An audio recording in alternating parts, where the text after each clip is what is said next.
That's a freedom we didn't have before. I mean, if no one's watching, we can do whatever we want. Oh, wait, we can always do whatever we want. What am I talking about? I don't care. Yay. Hey there, hi there, ho there. It's me, Bear, Gen X GM. And since he wants attention, Beans. Everybody say hi to Beans. Hi, Beans. Hi, you. Hi, You Beans. in the audience. And you guys, no one cares what you guys say. Okay, You said everyone. Do we not count as everyone? Oh, my God. Look at that. They think they're people. You're players. You're not people. Anyway, we are going to get started. And who is going to give us the recap of the previous session?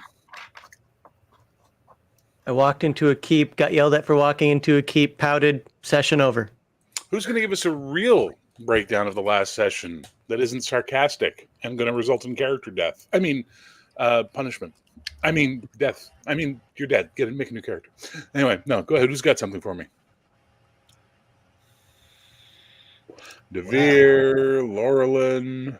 Well, we Hey, Hungar. Hey, King Eric Gravestoval. we discovered this sort of ruin out in the middle of nowhere, and some stupid people went wandering off into it and got themselves in trouble. And I thought we weren't going to have the sarcasm. That wasn't sarcasm. and then some other stupid person sent his squire off by himself into the woods, and then we all got completely mashed. And then we realized then something happened. We were being toyed with. We were having this dream forced upon us by an entity whose name escapes me, that dwelt in that keep. The Spider Demon Queen. The Spider Demon Queen, yes. And it appears to have taught Devere a thing or two, because he seems to have mellowed a little bit as a result. That's all the important stuff. Now we've got on a boat and got over and met some witches. About to, yeah. You know, it's that level of energy that you guys really put into bringing back the memories that make me keep going every month. Without those memories, I don't know. Well, I don't write anything down like other people do. I just go from Devere's memories. If I made it worth experience points, would that help? Would that encourage people to actually? No. Yeah, so you guys messed with the demon. You survived the demon. You challenged some knights. You figured out how to beat the knights. Oh, yes. You got on a swan ship. Devere shared a letter. Mm-hmm. He did. You got on the swan ship. The swan ship took you across the King's Lake to Ambria. And when you stepped out, the mother, the maid, and the crone were all standing there waiting for you. And a cat is about to die. So, yeah. That's where we left off. So, have we got anything they want to say before we start back up?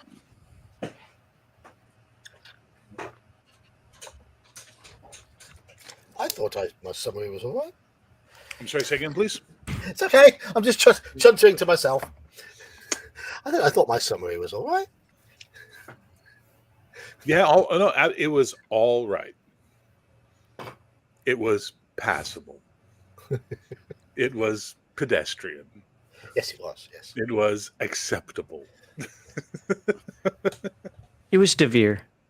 It was delicious. It was delightful. It was Devere. There you go. So there we have it.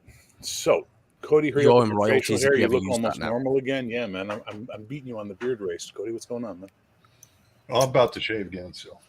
Oh my God.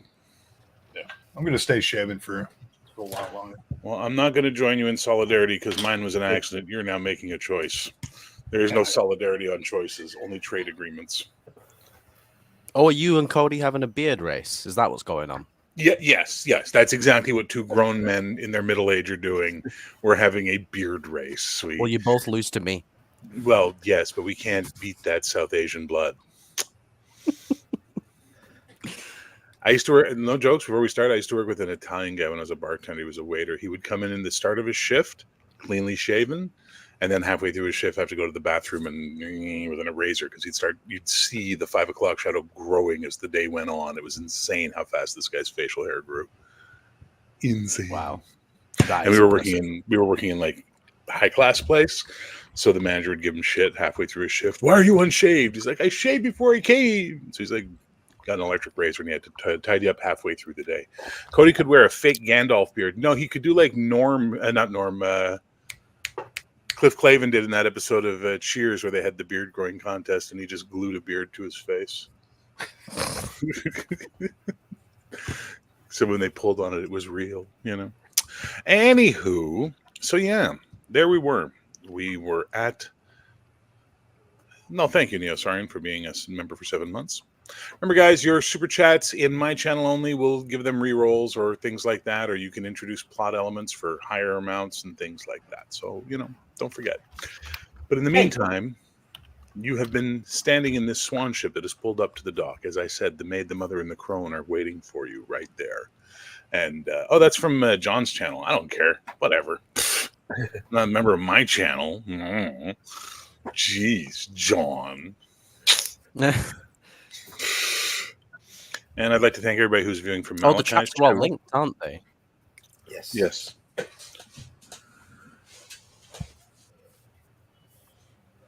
So they look at you, and one of them, the mother, you assume, the middle one, says, "Which amongst you is the wise man?" That would be me, fair lady. Step forward.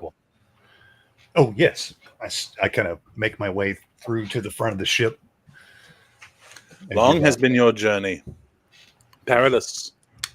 Challenged. And now you find yourselves on the shores of Ambria.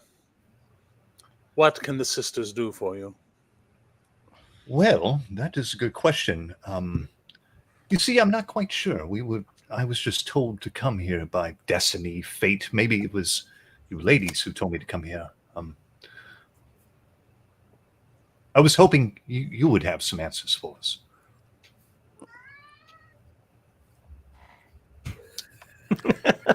One of their cats meows as it walks by. Because, you know, if you got an island of witches, there's going to be more than one cat there, for sure. Yeah. So, and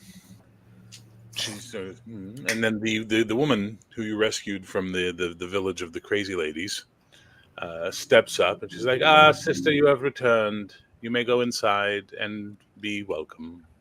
And she just sort of looks at you all and goes, good luck, and walks off. It is inconsiderate to arrive on our shore without a gift. Oh, you seek the wisdom of the sisters, yet you bring nothing? A gift. Well, I seem to have forgotten that part. What is it you desire exactly?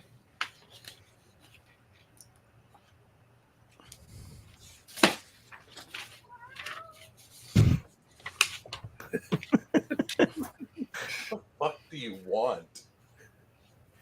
Now the cat's asking me for a gift. Did you by any chance bring a ringy bell ball or some crumply tinfoil devices? Those are often a great hit here on the island. Or perhaps you have a spell that creates a red dot they can chase. It is not our place to ask. It is your place to offer. Who educated you? Who was your master? Well, see, I grew up in quite an uncivilized area. I have not. And when you say that, the old woman goes, "Oh Lord, save us, a hedge mage. Self-taught magicians. You know nothing of the rules and laws of magic." Well, I thought I knew something. But does anybody have any gifts, any offerings? You're all sort of Apart from my weaponry, all I have is some brass pieces. We have no need of money. We have no need of weapons. I quickly look around and I take out one of my empty ink quill bottles and I slice my wrist and let some blood drip into Jesus H. Christ, what? So, okay. Before you slash your wrist As you go to slash your wrist, Esmeralda puts her hand over your vein, just looks at you like you're an insane person.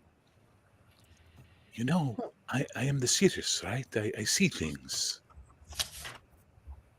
Do not give these witches your blood. Well, do you have anything better to offer them? Yes, I do. Okay. And so she just turns around and she goes, I am Esmeralda of the Rovers, the Jito. I am here to learn and become an apprentice under you. Until this moment, I have been the Sirius and Stars, but now I will join your ranks. And the old woman goes, acceptable. Approach, and then these other women come out of nowhere and take her away from you. Now, you must be hungry, you must be tired, and you must need rest. We will give you a place to sit and eat and drink, and when we are ready, we will come and take counsel with you. Fantastic. Do not waste our time, mortals. Yes, we appreciate your hospitality, and we will see you when the time is right. So these two men walk over, and so far they're the only men you've seen, and they have the blankest looks on their face that you've ever seen. Like they look like they're tuned out of reality, but they're armed and they look like guards. And they walk up beside you, and then they turn and they start stepping forward. And if you don't follow, they wait until you follow. Well, I start following and signal to the others. Yes. Follow them along. In Palladium, the greatest gift we would offer witches would be a stay of execution. So Philip tags the back of your head when that comes out of your mouth. He just gives you like one of those. Quiet your mouth, Devere. They outnumber us, and they have the girl. Perhaps you can keep that tongue from prattling in those jaws for a while. And he hands you a piece of beef jerky. It is tough and flavorful. Chew on this. It will occupy your mouth. Philip, you know the way to a man's heart, yes. And I know the way to his ass, too, as he gives you a kick in the bum and then starts walking after the guards. I'll take a bite. Without any witches casting curses upon Devere, you get led to a nice, fairly well-appointed, open air, kind of like Romanesque style patio type room. And there's a table and there's water and wine and fruit and vegetables and cheeses. There's lots of stuff for you guys there.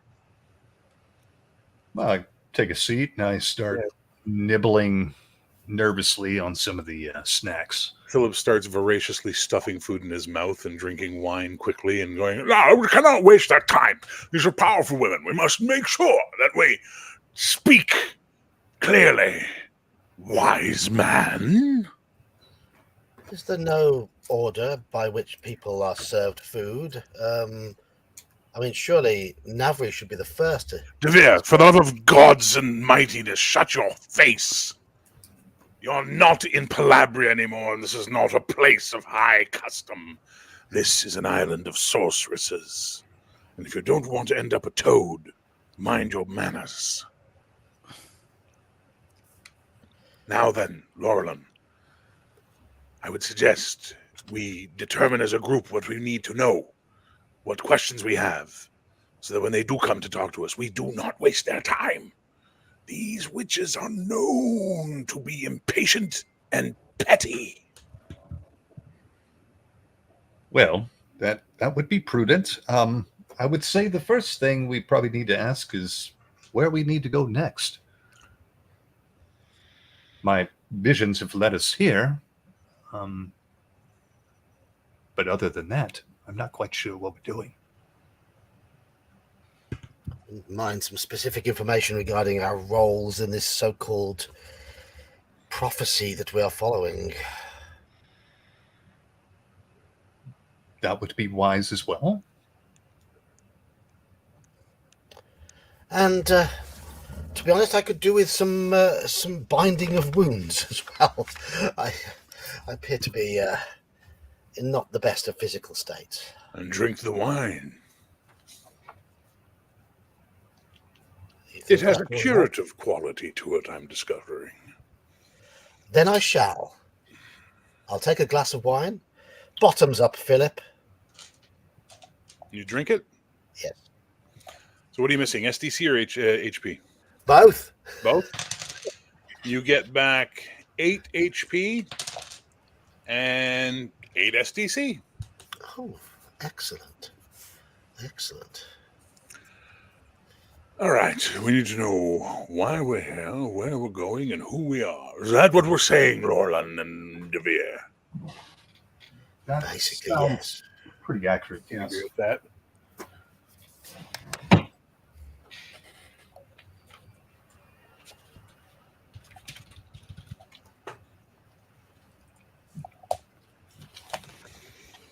What else do we need to know? It's all well and good that this one and that one talk, but the other three are like mutes. Certainly my friend Ethane has questions. Nope. None? I don't even know why I'm on this trip with you. I don't know what I'm doing. How come I'm here? I'm just an archer. And you have no questions. Nope. Bollocks! Poppycock! Very well, Iman. Navre, what do you want to know? I would like to ask you how the wine is, good sir. Delicious and curative. Now, what do you want to know from the witches, you fool? From the witches? Where do they get this excellent wine from? Blazes! Blazes! Lauren, you've assembled a group of lickspittles and lackwits. I would remind you that I assembled nothing. This was all assembled by fate or some other source. I was merely playing out my part. So sad. A group of heroes who are so busy thinking that they're not heroes and they do nothing, they just sit around blaming fate. Letting fate run your life gets you to a grave. You must be bold and ballsy. Step forward, grab it by the throat, choke it. Make it cough up what you want. I tried that and kissed 2 demons. I'm done. And you get to tell that story to your children one day, and then your grandchildren. I kissed 2 demons and I lived. What an amazing tale. Well, if he survives this journey. Survives this journey. Oh, the next Is it this miserable to be a knight? The 3 of you, Devere, Navarre. No, it's glorious. It's glorious to be a knight, but we have decorum. You're miserable. You're sad. You never smile. You never sing. You never dance. You never drink. You never partake of fun. You never jest. You sit around pontificating all the time about what I was. I am drinking now, am I not? Yes, it's a whole change of personality for you. I danced with the Lady Ghislaine because it mattered. It was the right thing to do. It mattered. Yes, yes, we bonded. We bonded over a dance. Did you now? We did. I believe. Is that what you call it? Philip just looks at Navri. You ever seen a woman without her clothes, boy? I'll just The look answer around is to no, make sure my clearly. father's not here. Yeah. Aside from your sister, I'm sure the answer is no. Therefore, perhaps you need to live a little. Perhaps that's what you're here for, is to live. That's why I'm with this bunch of lovely people.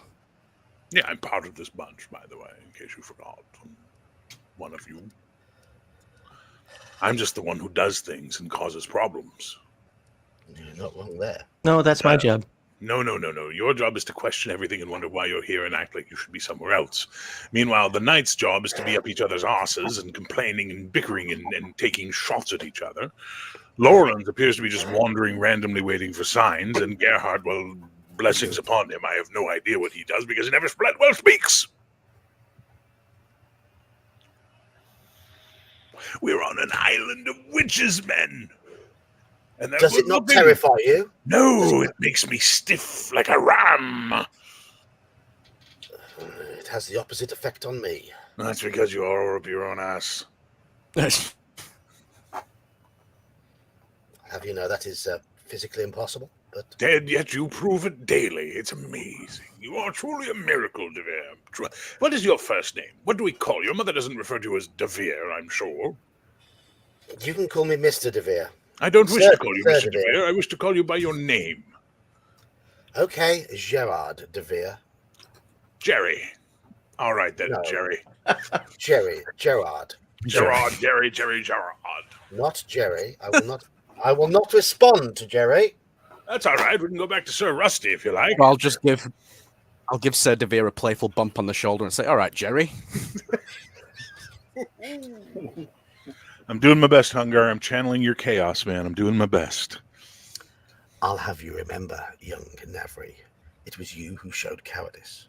I will have you remember, Sir Devere, that you're on an island full of witches and you're scared. Look at you. I can't get that out of my bloody head at the moment. That is why I am how I am. I don't like it here. We're doing it again. What is he doing again? He's getting Like riled up. we can't sit around for more than 5 damn minutes without screaming at each other. Yeah. I'll take a plate of food and go and walk outside for a breath of fresh air to clear my It's head. beautiful. The air is fresh. The breeze coming off the lake is fantastic. The sun is out. Birds are singing. Fish are jiving through the waves and glittering in the sun. It's beautiful. And yet it feels unreal to you, Devere. It feels wrong. It feels very wrong. It feels very wrong. I'm grabbing some berries. They're very delicious. Everything is delicious. Preternaturally so. I don't know what that means, so I'm eating it. Anybody got damage that they've taken that they haven't healed yet? No, I've still got plenty to heal. Yeah, well, because you said you took a plate of food. Yeah. You get back another 7 hit points and 11 SDC. Oh, my SDC is back up to 19. And I'm up to maximum hit points. Thank you. Thank you. So as you guys sit there and say nothing, you hear a gong ring somewhere in the distance. As you smell lavender and vanilla on the air. And 2 of those mute statue men come walking up, and they just sort of point their arms like this for you to follow them. Well, seems dinner's over. Where's Devere? Down by the lake, sulking. Well, I'll turn around and run and go get him. yes.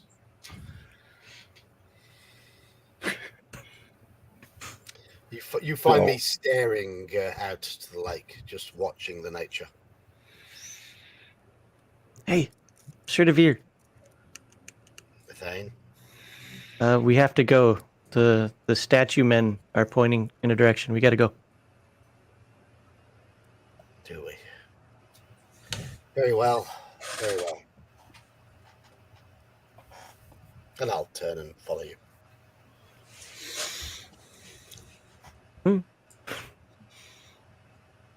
This place is weird.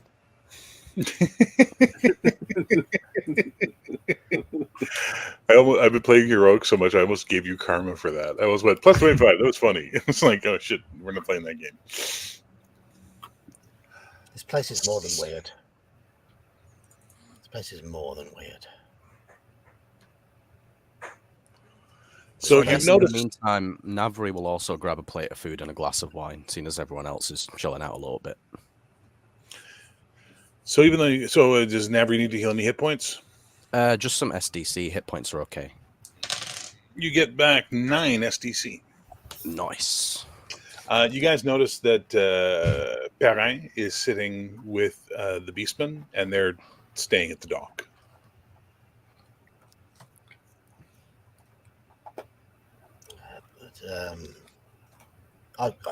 I'll go to the Beastman and say, you are welcome to. I have the honor of guarding my squire while I am busy. So Perrin looks and goes, I guard him, Chevalier. You got him, do you, Perrin? He does not like it here. He wants to not go.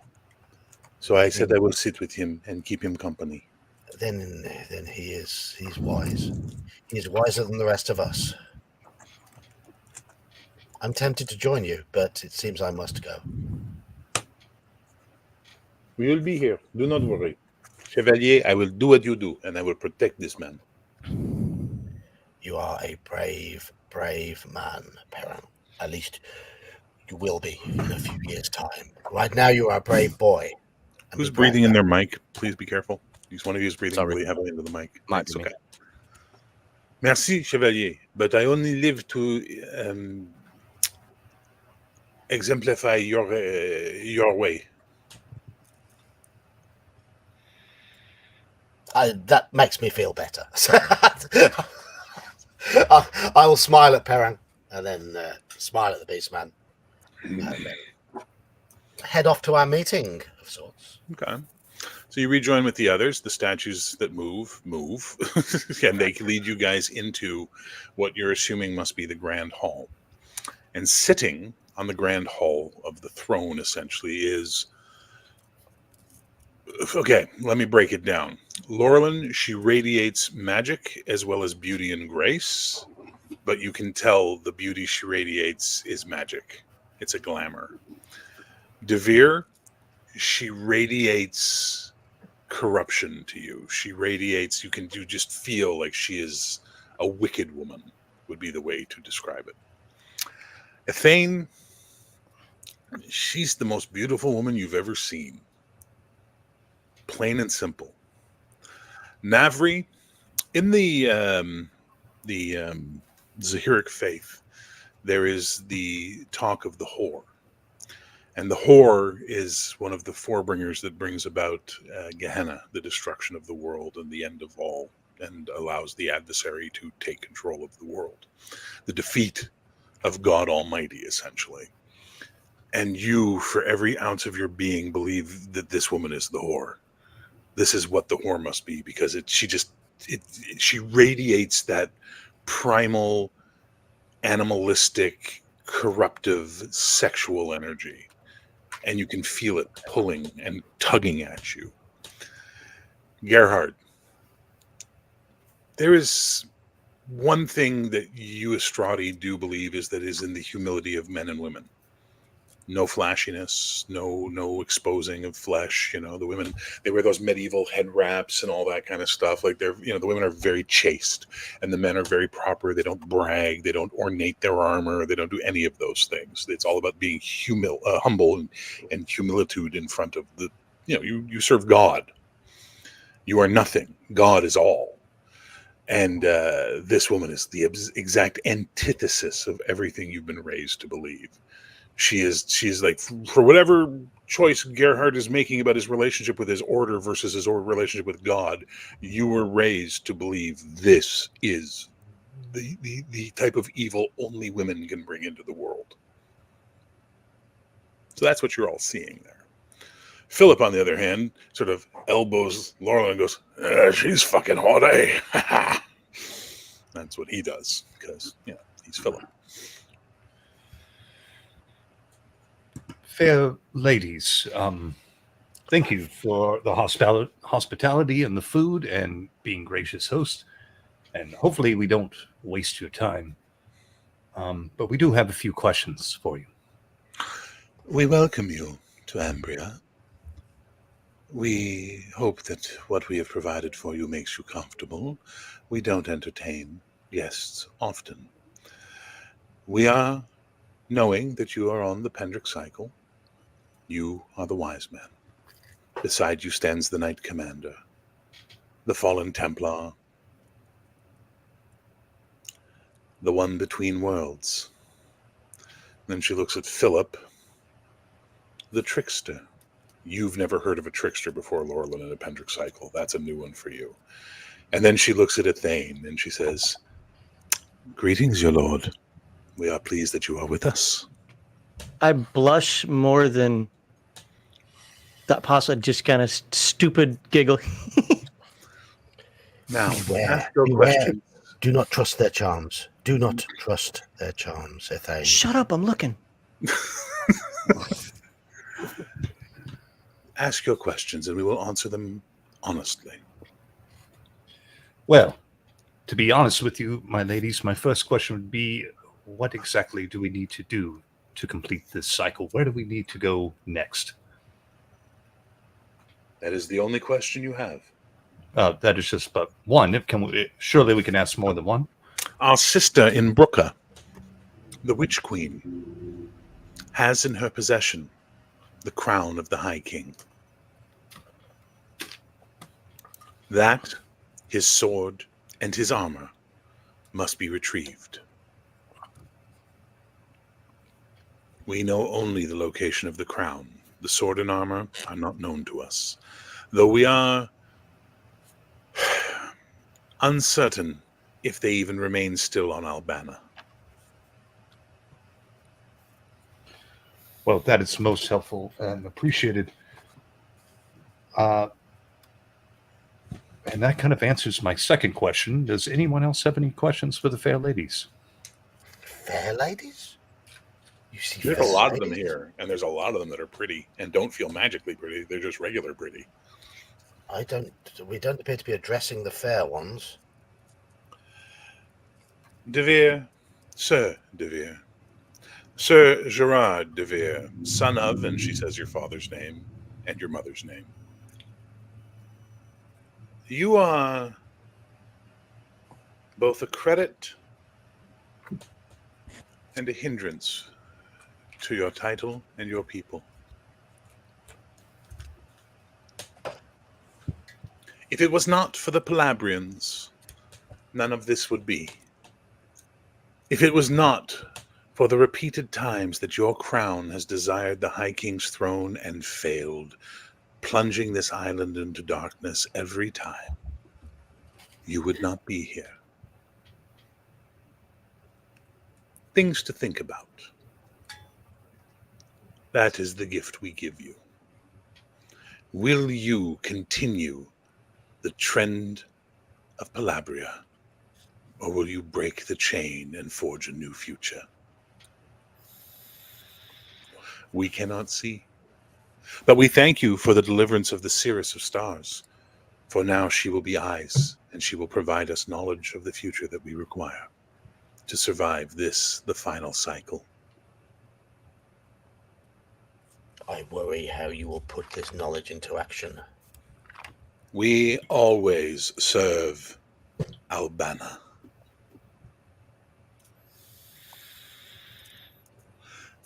Now, the rest We of all get a gift? you all get a question, and the gift is knowledge. Wait, was that my question? We will allow you to think a moment and ask the right question, young Thane Kirby.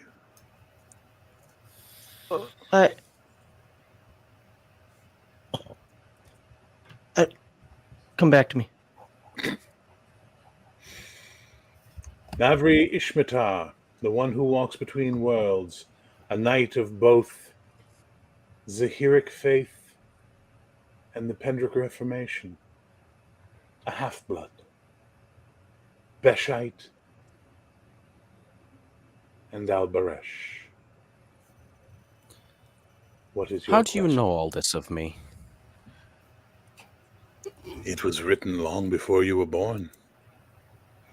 Your names have sat in our books for centuries. Our Seeress passed about 2 decades ago. But you have brought us the replacement, and we will continue to serve Albana with her knowledge. Now, was that the only question you had for me today?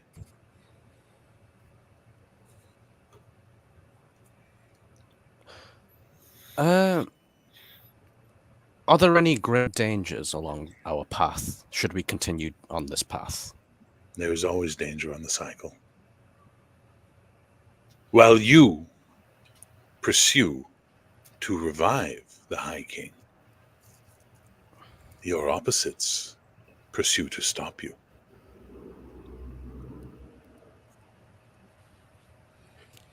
Our opposites? Okay. Yes.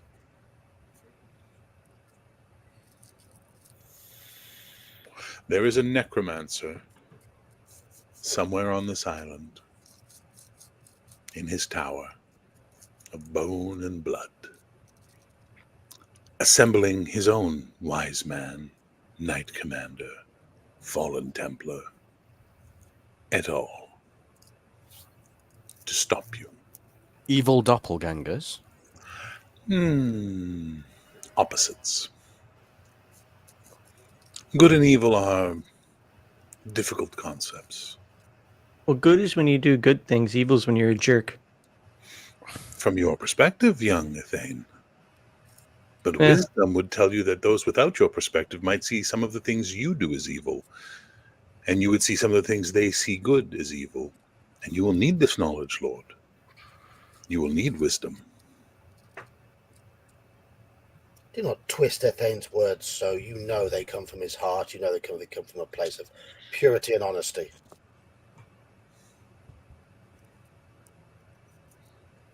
That means nothing. Of course it means nothing. Look at yourselves. Corrupted, twisted, an abomination. And that is why the Knight Commander is not the wise man.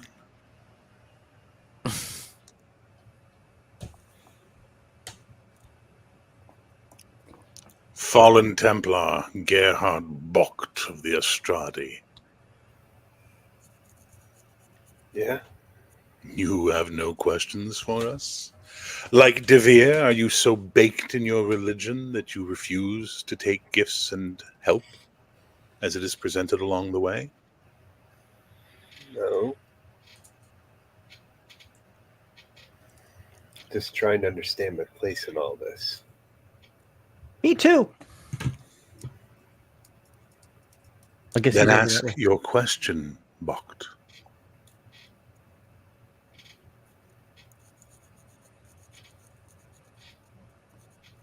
Is it all the same like Philip says? I do not know what Philip says. Perhaps you could elucidate me. It all... What was that Philip said about, like, everything being part of the same thing, like the religion, the magic, and everything? Ah, yes, boy. You talk of the united thought. Yeah, that's it. They know, but they will not tell you because it is not their place. He speaks true. It is not our place, it is his to bring you to that knowledge. But know this, every religion you follow, every religion you've been taught, has been corrupted by the touch of ambitious men. Some serving the darkness they profess to contest. The Western Star holds your answers, and the Fallen Templar will rise anew.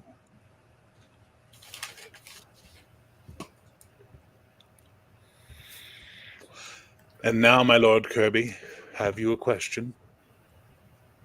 I've got many questions. Then ask them, my lord. For you, we will put no limits. Oh. Right then. Well, first want to add, no, that's not right. Well, first thing I want to ask is, what have you done with Esmeralda? Esmeralda has joined us. She is being anointed as we speak. And she will now spend the remainder of her days here on Ambria, reading the stars. So, openly I say, oh, that sounds great, but my face is as despondent as a jilted 12-year-old. Like, oh, okay, good. Well, then I guess the obvious question I have to ask, and I don't know if I want to know, is why am I on this if apparently we all have these roles? Nobody knows my role. We know your role, my lord. That doesn't help me. What is my role? Answer this question. And I will Got a question. tell you. What is the purpose of the Pendrick cycle? I guess to go round and round. Pedantic, but fair. What is the end goal of the cycle? Ooh, Victor Gibson gets 1,000 points for a Thomas Dolby reference. Sorry, I've never seen someone refer to that song ever. So, well done. I don't know. I honestly, I wasn't paying a lot of attention when people were sitting around talking about it. Your purpose, Athane, is to learn wisdom, to learn intelligence, and to become that which you are meant to be. That seems doable. You have with you a wise man, a commander, a Templar, and a man between worlds, and yet you do not attempt to ask them for information. You tell me your brain does not know, and that is the end of your journey. Why have these counselors if you will not use them? What?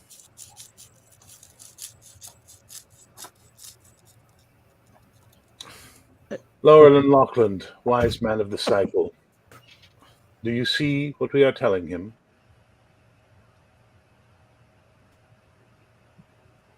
I must admit, I'm a bit lost. What is the purpose of the Pendrick cycle, Laurel and Lockland?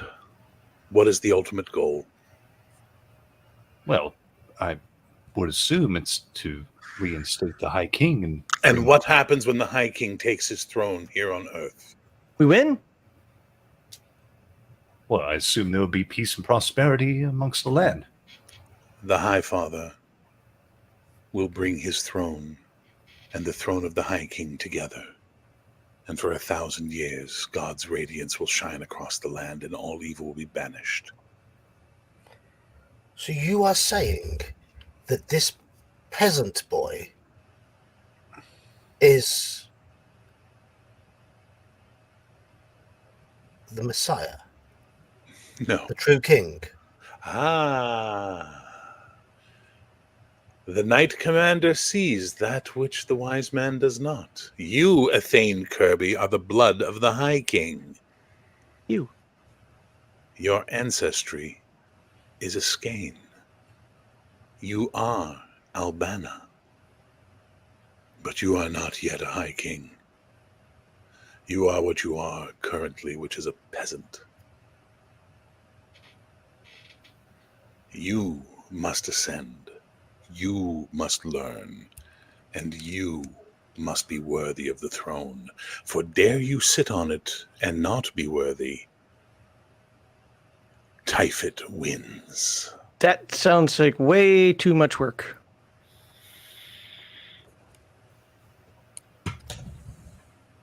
We have answered the questions as honestly and as truthfully as we can. Have you no more? We will consider this council adjourned, and you may spend the night on the island, but you must leave come the dawn. I'm ducking down bacon. I have one question. Do you know anything about the dwarf I see that's attached to my sword? There are many magic swords in this world, Gerhard Bocht. Many magic swords. But that is not our story to tell. You and the sword will solve that riddle. All right.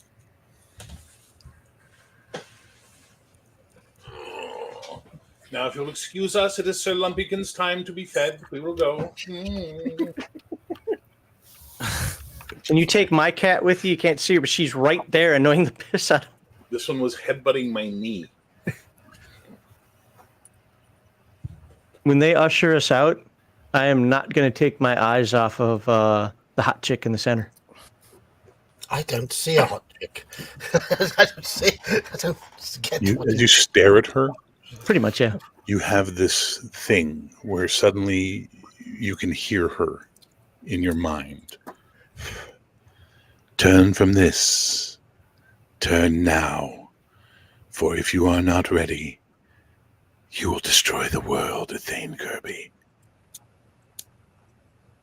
And you're outside. Yeah. Okay. So you're all outside. You don't remember walking out, that's for sure. You're just outside now. So Sitting down. we are to believe that a group of corrupt witches claim that this peasant is our true leader. He is! They have said it. They have spoken true. Well, Very well, peasant, lead us. he's not our He will be the one to sit on the throne should we, as a group, guide him properly to this place. Mm-hmm. I will teach you of the united faith in the Western Star, but if your hearts are not open to it, there is no need for me to waste my words. So tell us of this bloodline, young Kirby, this marvelous No, bloodline. I don't want anything to do with this. Thought this was going to be fun.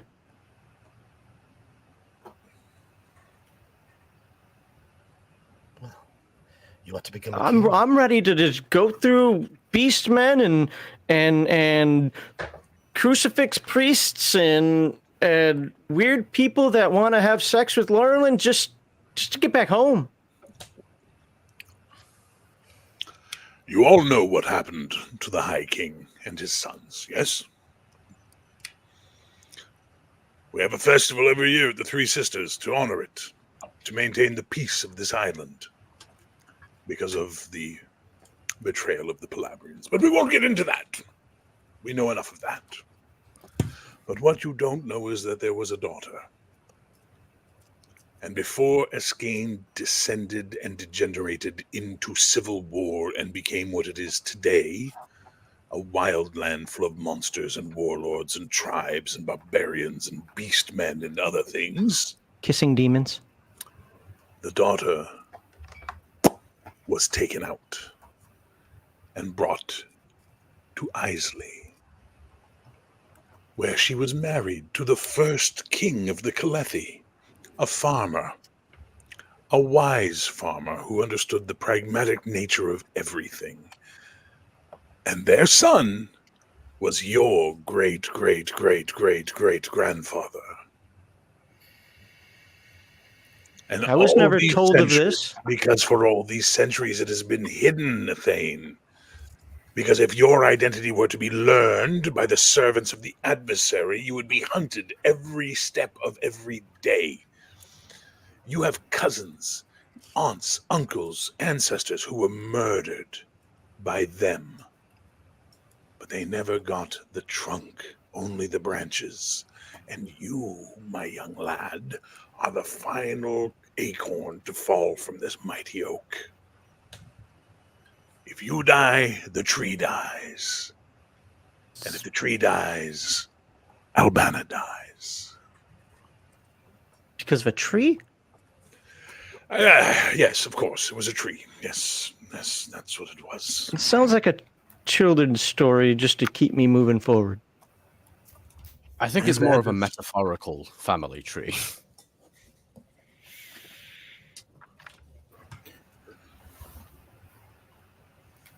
Fine, they could have just told me they don't know, but okay, whatever. I'm here.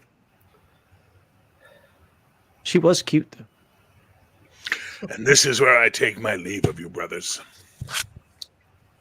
There are things I must do. There are paths I must walk now. Drink. No. Now that you know who you are, I must prepare the way. I'm the prophet, after all. It's my job. Hey, she said trickster. Indeed. Prophet, trickster, mischievous one. Call me what you like. Unlike you all, I embrace my role in this chaos so that we will bring order from it and save the world. If you are the trickster, do we trust your words? Do you trust her who called me the trickster? No, I do not. Then am I a trickster? Maybe, yes. Yes. It seems you have a conundrum, Sir Devere, but for me, I have a beautiful witch in a warm bed waiting for me, and I will see you all at the end of our quest. It's been a lot of fun. It's not often I get to be a rapscallion. No wonder you're Good luck, embracing your role Orlin. so much. Hmm? No wonder you're embracing your role so much. Once you embrace your role, you are free to do what you require without the fears of parents, ancestries, religions, knightly orders. You get to be, and that is why God made you, so that you can be. Good luck, Lorlan. You're going to need it. Oh, I certainly will, and your company will be missed. By the way, Philip. Oh, we'll meet again at the end of the road, I'm sure. I hope so. Seems Philip has given Tomorrow? in to temptation. Temptation from the devil himself. Yes, of course. The devil himself is about to fillet me. It'll be wonderful. Good day, gentlemen. Good luck. Fare thee Grabs a well, bottle of Philip. wine and a loaf of bread, and he walks away.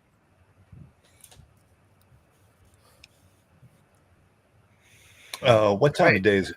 Is it evening? It feels like it's still like midday, though you know it should be later than that.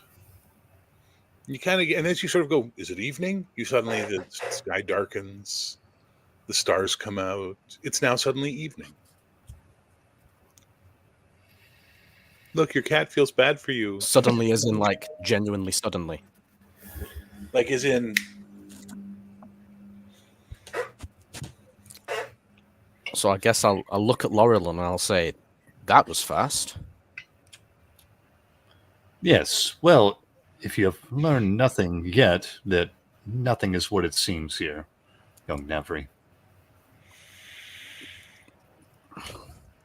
It seems there is magic everywhere on these shores.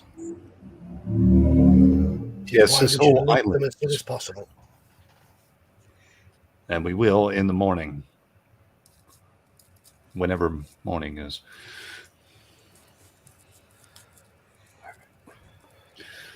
I'm going to sit on the ground and I'm going to look up to the west.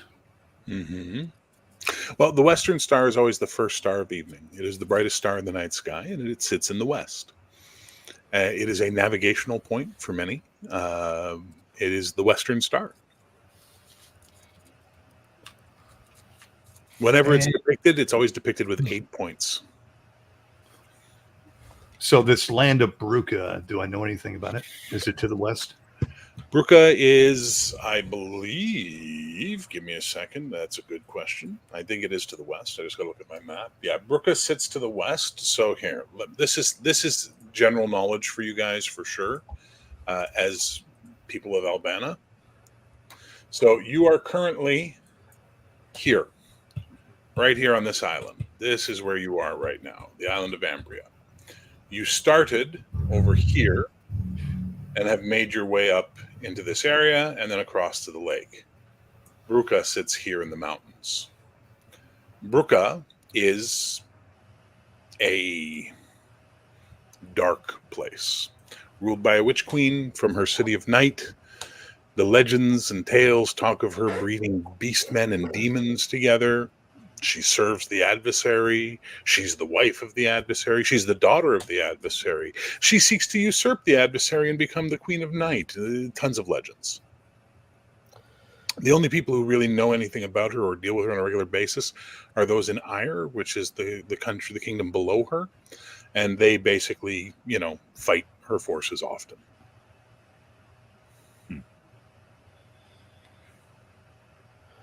The hags mentioned something about a necromancer on this island.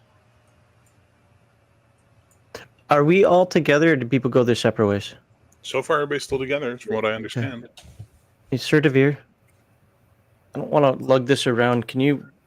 I'll be back in a little bit. Can you just hold on to my bow, or just in case you guys move? I don't want to leave it on the ground. Perrin, look after Thane's bow for him, please.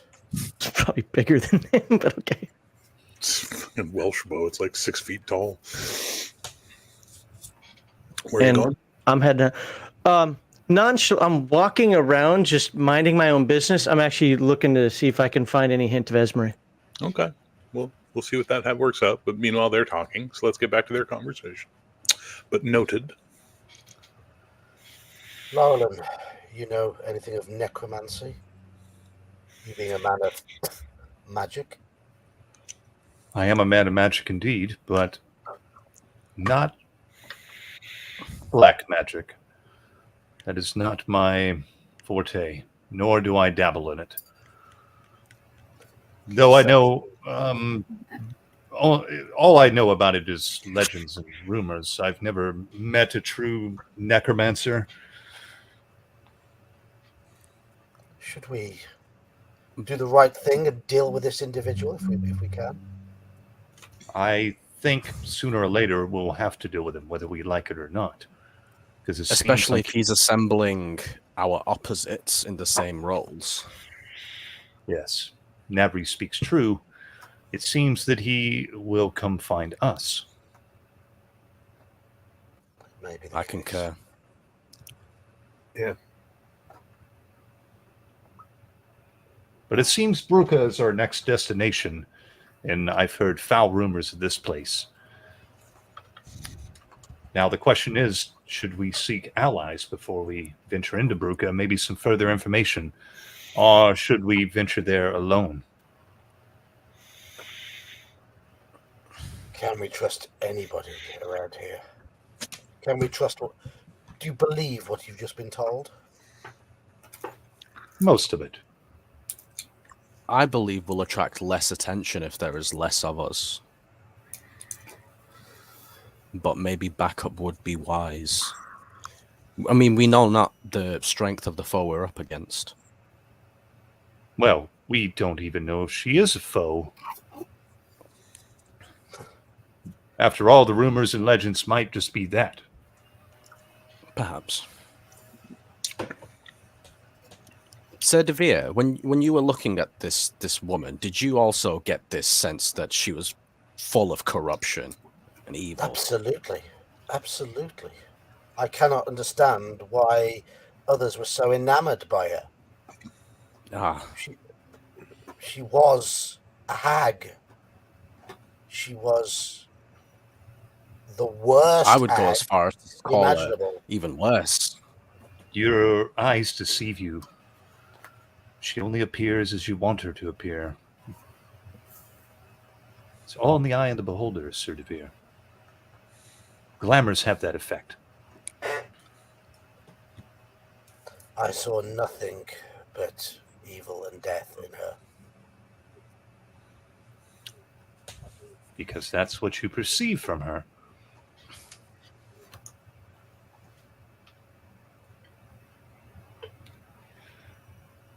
Well, it seems we have a couple of options. We can either head to Bruca directly, or we can go to the kingdom south of Bruca and see if we can figure out some more information for venturing into this unknown land.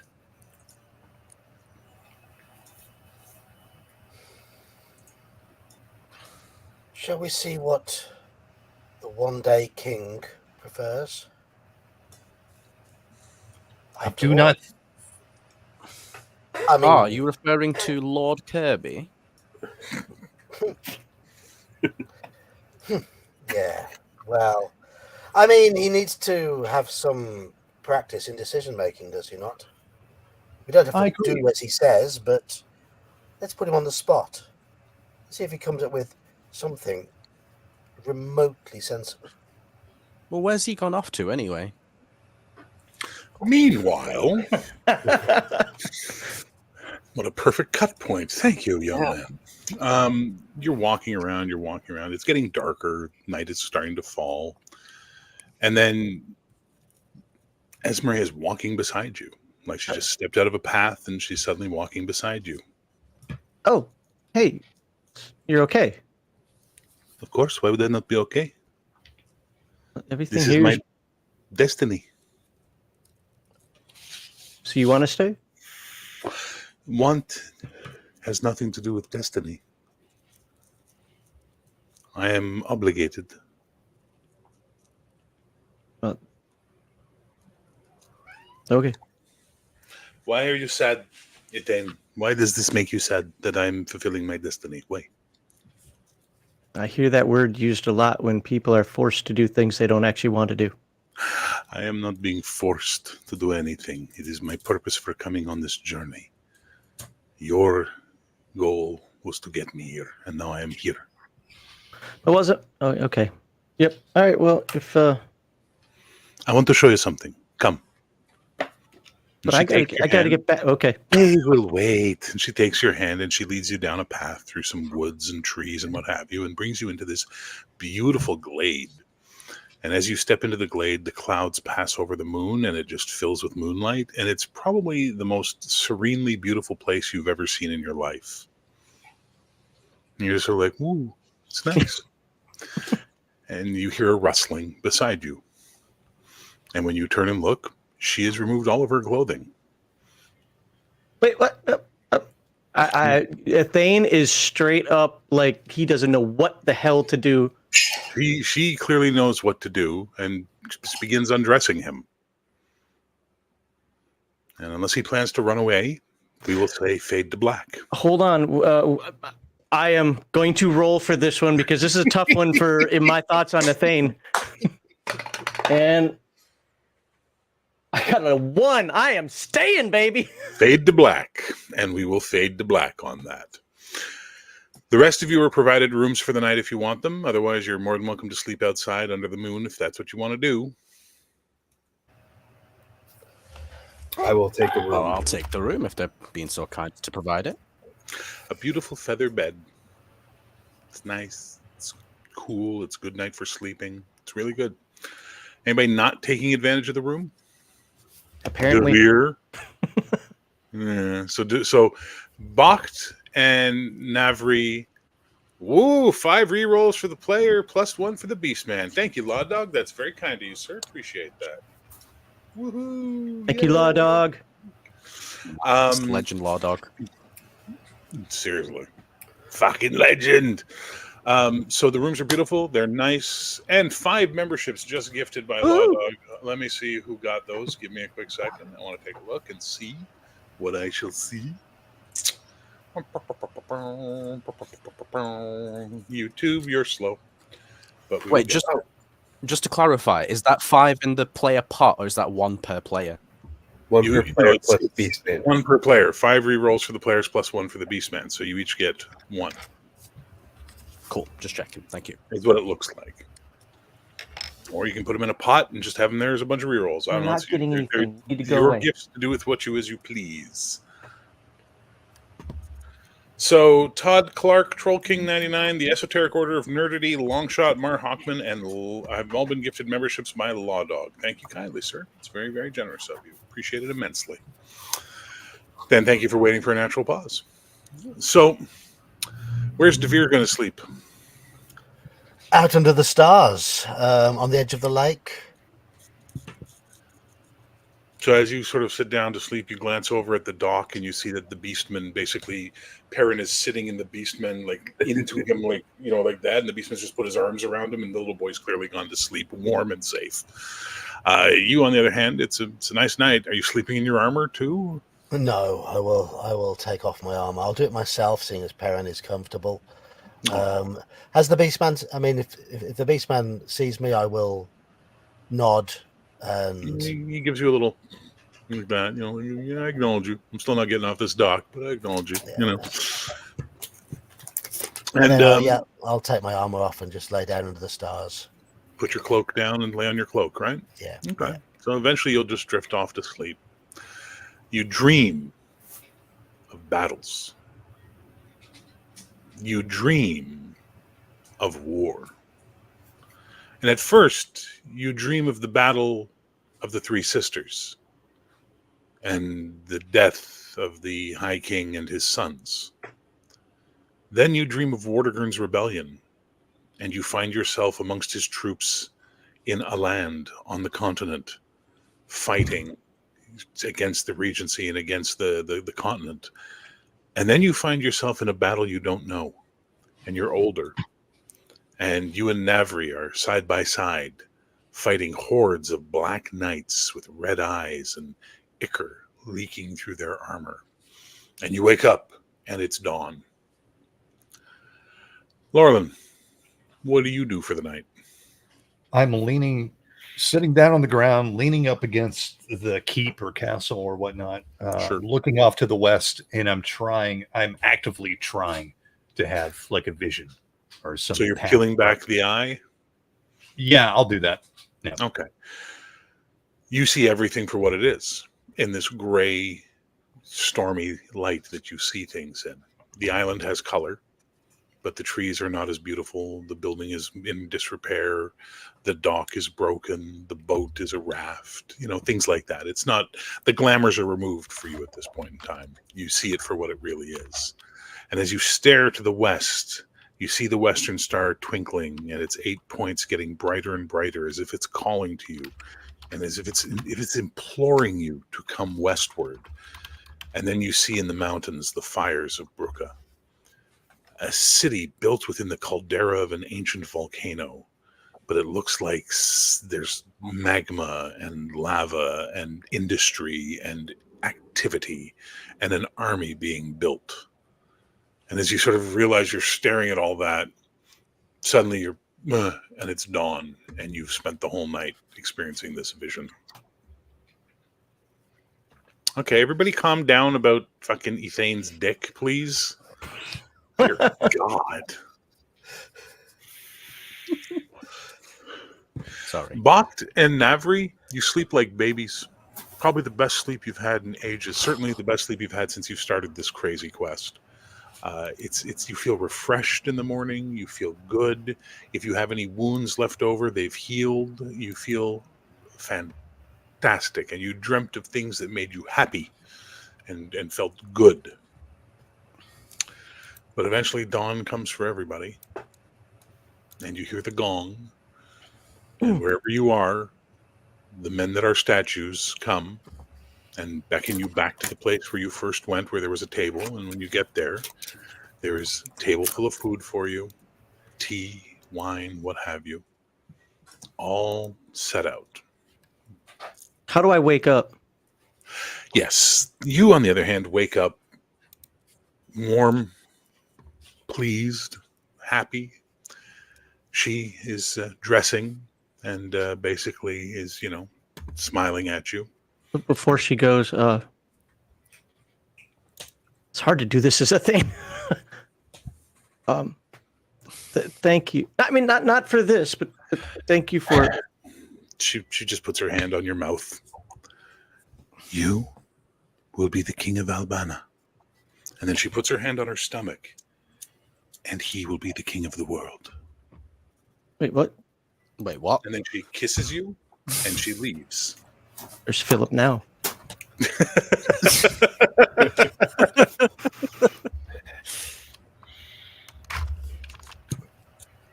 I just sit there because I'm confused. Yeah, exactly. One of the statue men shows up and sort of just points, waiting for you to get your ass in gear and follow.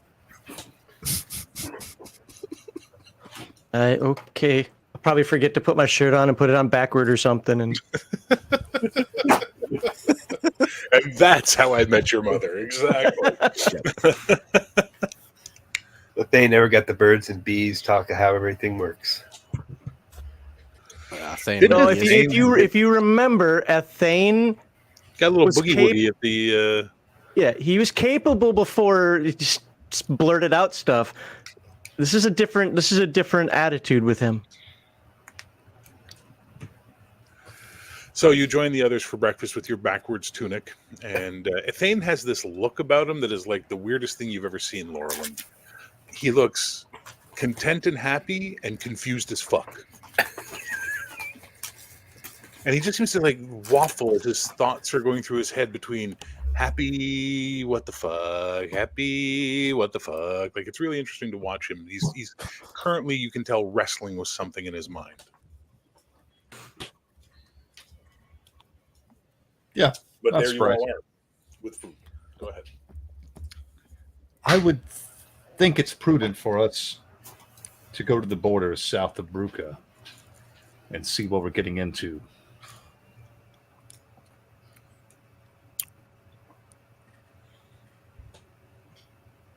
What other options do we have?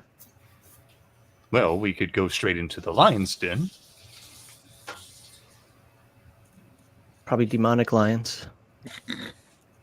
Are we not ill prepared at this moment in time? Have we been prepared at all ever? No. Not really.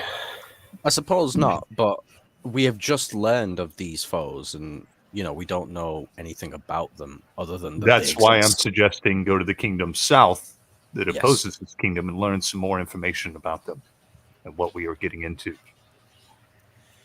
A wise idea from the wise man. Okay, you have my vote. That might not be a bad idea. What do we know about the kingdom to the south of them? Well, I hate to admit, I do not know much about them other than they have been fighting Bruca for some number of years. Didn't we just come from the south? You came from the southeast. He's referring to the southwest. So is this an example of the enemy of our enemy is our potential friend?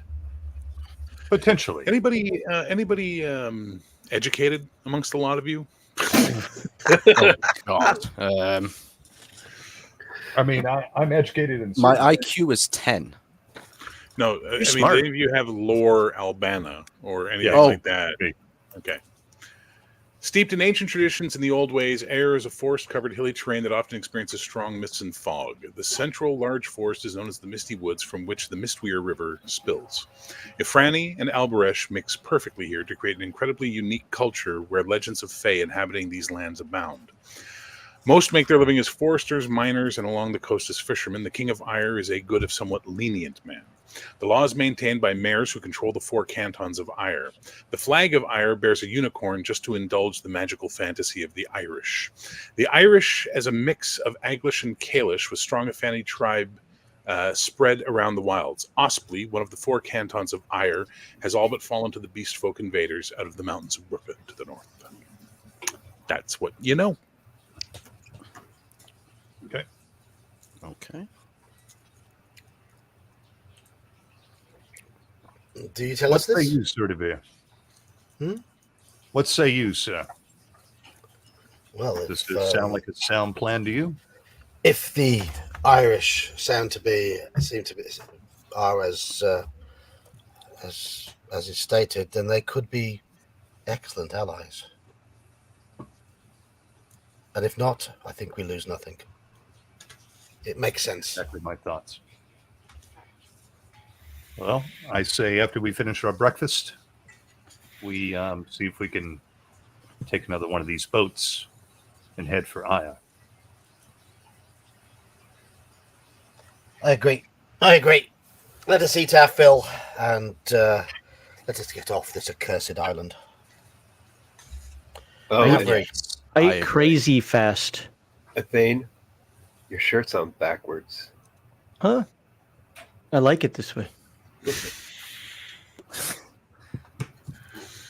Where did you go last Law night? Dog, you got it right. That's how you spell Brooke. Well done, sir.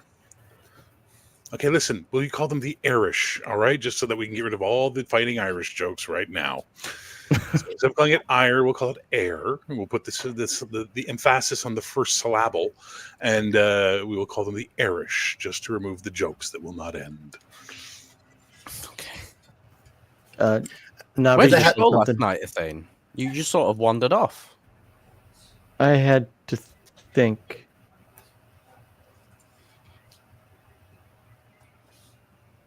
Keep going. I can hear What you. were you thinking about? Which way around to put your shirt? You know what? Clearly not. I'm just gonna go. Perrin, where's my bow? Perrin, bring him his bow. Hand it to him backwards. I just snatch it when he. Is at the dock with the beast man and not there to answer your becks and calls. I will head down to the dock to fetch Perrin.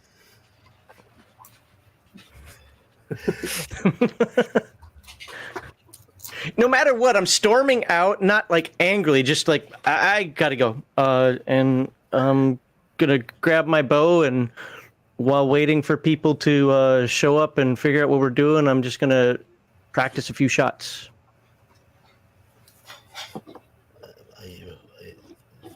Make sure you point it forwards. Arrows go that way.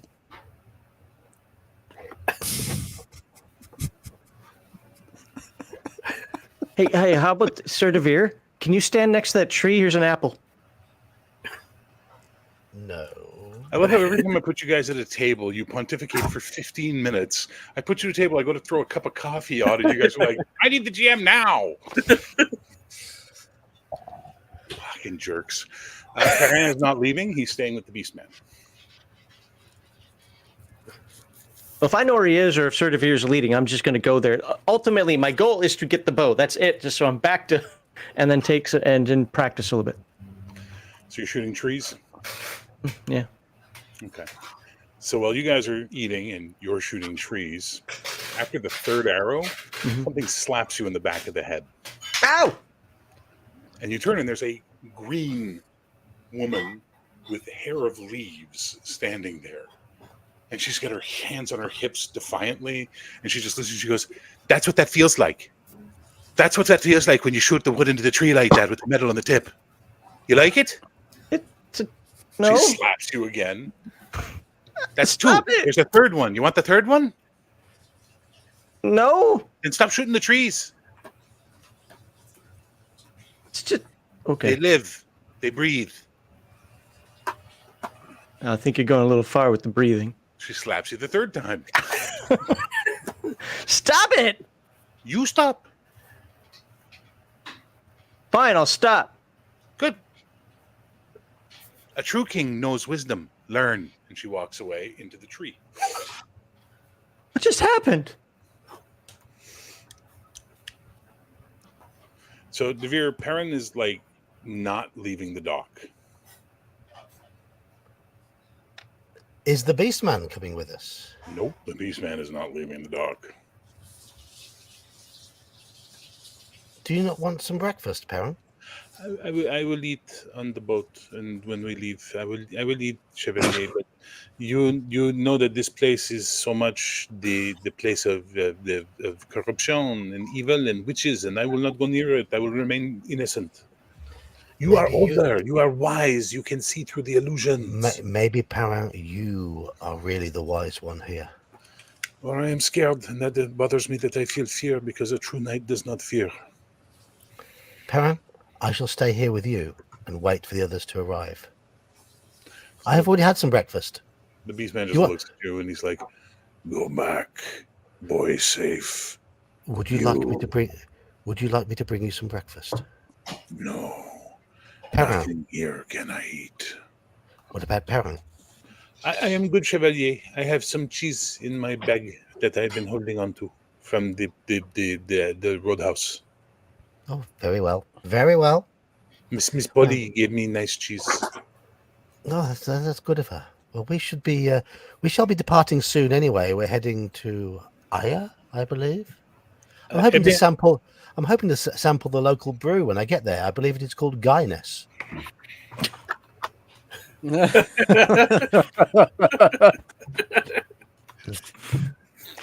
With a lick of love, you get that. I think it's called Kill Gerard is the name of the local brew. Kill Jerry, that's what it's called.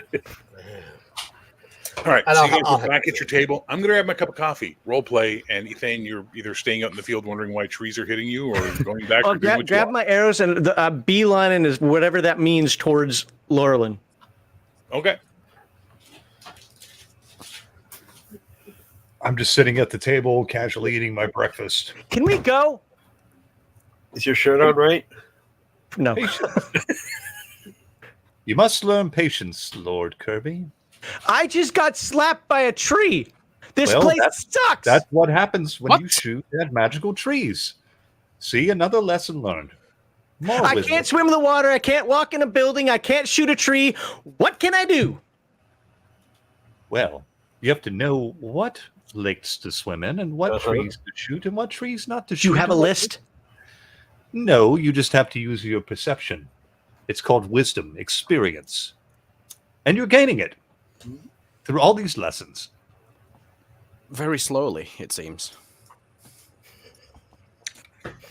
No, quite quickly, I would say. Just sitting down. Well, we shall see. So if I'll quickly whisper to Sir Devere, like, how is he a lord? What are those people talking about? Yeah, I do not. I do not get it all myself. Anyway, I mean, both of us saw nothing but devilry and corruption. I do not trust them. I do not trust them. But maybe there is something in Philip's words.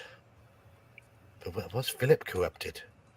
After all, No, I think it would be fair to say that if we are not to trust them and they said Philip is the trickster, then they obviously must be lying to us. Maybe. Did you dream last night, Avery? What the? Oh, I didn't dream, but I tell you what, I slept like a log. I did. Best night's sleep I've had since we started this journey. Good. Dreams. What dreams did you have, Devere? I dreamt of nothing but battle. Battles past, battles present, and battles future. Navri and I, it seems, are to stand side by side against hordes in black. Evil hordes. At least it means something. At least it means we have a future. We shall fight together. I do like the sound of that, Sir Devere. Maybe not the hordes necessarily, but us fighting together in battle does sound very good. Yes. Make sure you find your courage then. Yes, well, I think we'll have many battles ahead of us. As he's finishing up his breakfast, pull the table out, put my cloak on, grab my staff. I think we should make our way to the docks and then hopefully to Erie. Or Ire, whatever it's called. Air. No, air. It's all around you. Yes, let us go. So as you guys get up, start heading towards the boat, you see the maid, the mother, and the crone, and Esmeralda waiting for you. My ladies, here to see us off. So Esmeralda speaks for them. Here to give you one last guidance. The boat will take you north, over the King's Falls, and to the shore. There you will meet an ally who waits for you. Your journey to Ayr will not be straight line. Very well. I accept this course as I've accepted my course thus far.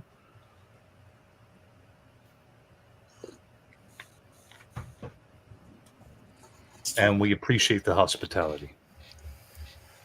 They are forcing us to go in the opposite direction. For good reason, I assume. Now get on the boat. I mean, we are meeting up with an ally. And you trust them? Better to wait and see than to trust blindly. It seems we do not have much of a choice otherwise, Sir Devere. No, it seems we do not. Come, let us make ourselves comfortable on the boat. Perrin and the Beastman are down by the dock. Well, you guys are They're right at safe. the dock. So Yeah. as you turn to walk towards the boat, Esmeralda reaches out and grabs your hand, Athane, to stop you for a second. I can't look her in the eye. It's okay. She leans in closely. She gives you a kiss on the cheek, and she whispers in your ear, "Know that this is real, and that the love we have made will be real. Return to me." And then without even like thinking, he just looks at her straight in the eye. I will. Not even sure why he said that. she just smiles, and then they leave. So you guys just see Athane standing there looking at them as they're walking away, and he's not getting on the boat yet. Wistfully. Well, you always sees the back of his head. Oh, okay. I'll go over Come and then, tap boy. her. seems you have a lot to learn if you are to become a king, a lord. Huh? We have a lot to teach you. We have a cycle to ride. Let's go do this.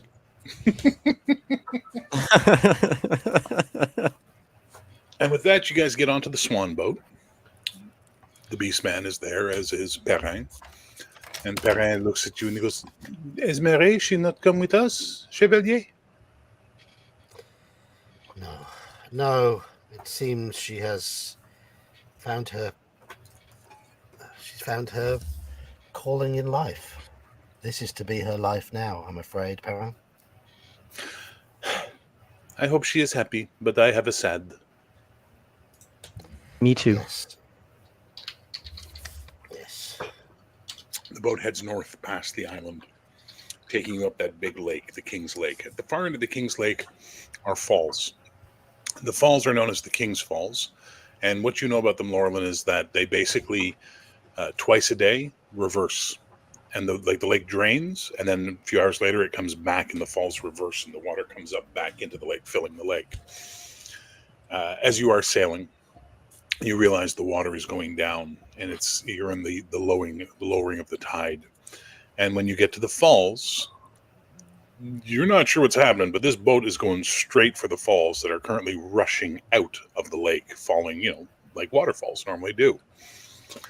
And at the last moment, as you guys are like, well, I think we're about to die, it crests and follows the water and sails down into the channel that is the channel of Drail that reaches up into the north, and then begins heading for the shore. We will take a quick break, let you guys all do bio breaks, grab drinks, do whatever you need, and be back in 5 minutes, please. Hokey cookie. All righty.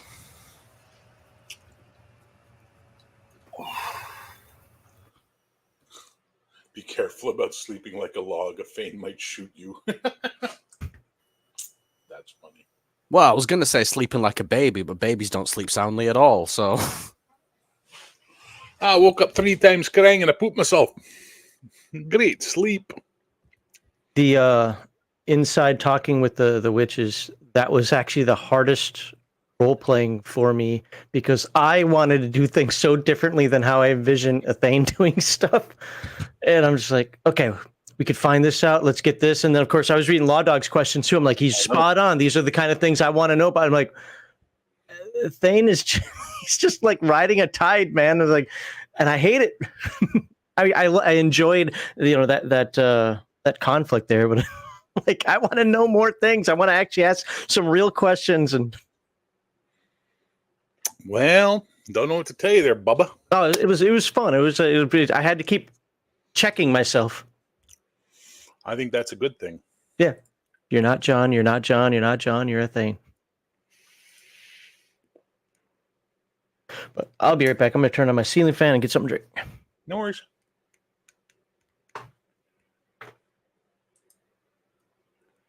Well, now that they're all gone, let's talk about them, shall we? I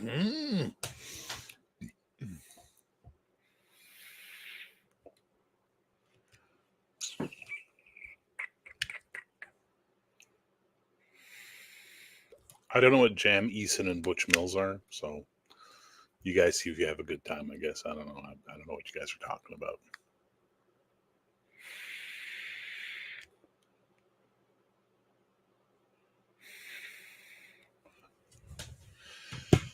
So just saying hi to everybody. We got 7 people from Legion of Myth watching, 4 from GM Cody, 21 from my channel, and 3 from Ye Old Geek. So hi, everybody. Thanks for hanging out. Hope you're having fun.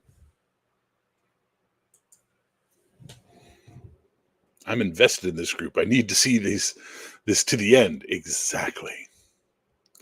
When anyone says Bruca, do nearby horses panic? Well, there have been no panic horses around to answer that question, but if there's a joke in there, I'm clearly missing it. Just got home. Any combat this session? Not yet, Tim. I'm here and on the other channels, LOL. Nice.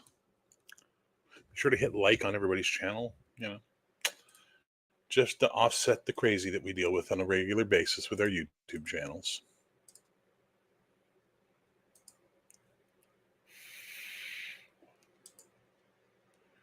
Nya, nya, nya.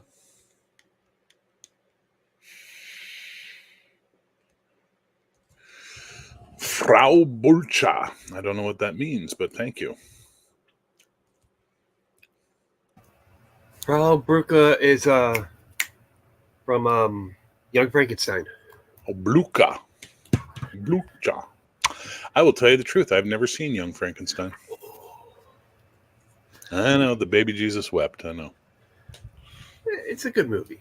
I highly recommend it. I'm sure it is, and the problem is I've seen most of the good jokes already over the years, Yeah. so never felt the need to sit down and watch the movie, but I should, and I will. Puts the candlestick back. Would you like to go for a roll in the hay? Roll, roll, roll in the hay. Yep. Yeah, what knockers? Why, thank you, Air Doctor. Okay. Get it out of your system. First movie I ever saw. Young Frankenstein. First movie I remember seeing was Ghostbusters. First movie I remember seeing was Bedknobs and Broomsticks Oh, that's a good one. at the drive-in. First film I saw at the cinema was Empire Strikes Back. You guys are also fucking young. Oh, wait a minute. I also saw The Great Mouse Detective in theaters. I saw Star Wars, Empire, and Jedi all in theaters. I saw Blade Runner, Dune, Back to the Future, Teen Wolf. Like, I was a cinema guy when I was in high school and in college. I would go see like 2-3 movies a week because it was cheap. Yeah. Hello. And the movies were good. Yeah. 1984, man, best movie in cinema history. Best year, sorry, in cinema history. Can't argue with that. If you look up movies released in 1984, people, it'll It's gotta blow be- your mind how many classics came out that year. I saw Battlestar Galactica in the theater because I was in Canada and it got released and we went to see it at the drive-in. Now, I don't go see movies in theaters anymore. I'm not paying that money to sit through that garbage. Even the matinee Tuesdays and so forth are overpriced. Yeah. Well, there's a place we go that their matinee is like $5 and their weekend price or their regular price is $10. But even then, it's like, there's nothing I want to see. Yeah. You know what I mean? Yeah. Nothing. Only thing, yeah, especially with how quickly things get to streaming. The last movie I saw in the theater was Dune 2, Oh, Rise of Skywalker. and I left disappointed. You know, I was like, meh, wasn't as good as the first one. Which one came out first, Rogue One or the number 8? It went Force Awakens, Rogue One, Last Jedi. Okay, so Solo, Last Jedi is and- the last movie I saw in a movie theater back in Germany. Cool. Well, now that we got that out of our system, shall we get back to the game? I think we shall. So, just to give you guys, again, the lay of the land of what happened and where you went. So, you were here, then you were here, then you took the boat to here, Yeah. and now you've taken the boat up here. It's dropped you through the falls, and it's bringing you to the shore. So you've got the Arain Highlands, but you've also got the Kingdom of Drael up here. You've got the the hinterlands. You've got the Highlands to your west and Bruca there, and this is your ultimate goal is down here, probably the capital city of Druin. But That's a you long are walk. here. This game is better than a movie. Well, thank you, Law Dog. That's, you know what? It's got a great cast. Trail. So, We made Not it. quite. But as you basically are pulling up towards the shore, you see something which none of you have ever laid eyes on before, but all of you have heard stories about. And for some of you, it may put a little fear in your hearts about what you see. For others, it might not. For the Estradi, you never saw one, but the first wave of your people to the islands did. And you have a strong fucking feeling of there is a long ship sitting there with its dragon head at the front. This is a long ship of the Draelish. The Draelish are not Albaresh. The Draelish are not Albani. The Draelish are Rashmani. They are from Dain. And the Rashmani are the rowing men. They are the raiders that would come up and down the shores. They, Dain, which is one half of their ancestry, are believed to be the last of the high blood, last of the high men left in the west, and they live on their island of Dain as the Sea Lords of Dain. North of them are the Skjoin, and the Skjoin are mixed of Danishmen and giants, the sons of Ular. And they are big fucking people. Well, the Draelish are Rashmani from Skjoin who came south, raided into Albana, took over the Ifrani tribe there, kind of bred their way into them, and created the Draelsmen. And the Draelsmen are the biggest people on the island of Albana. They are, for lack of a better term, they're Vikings. They are big men. And big women. Not one of them is under 6 feet tall.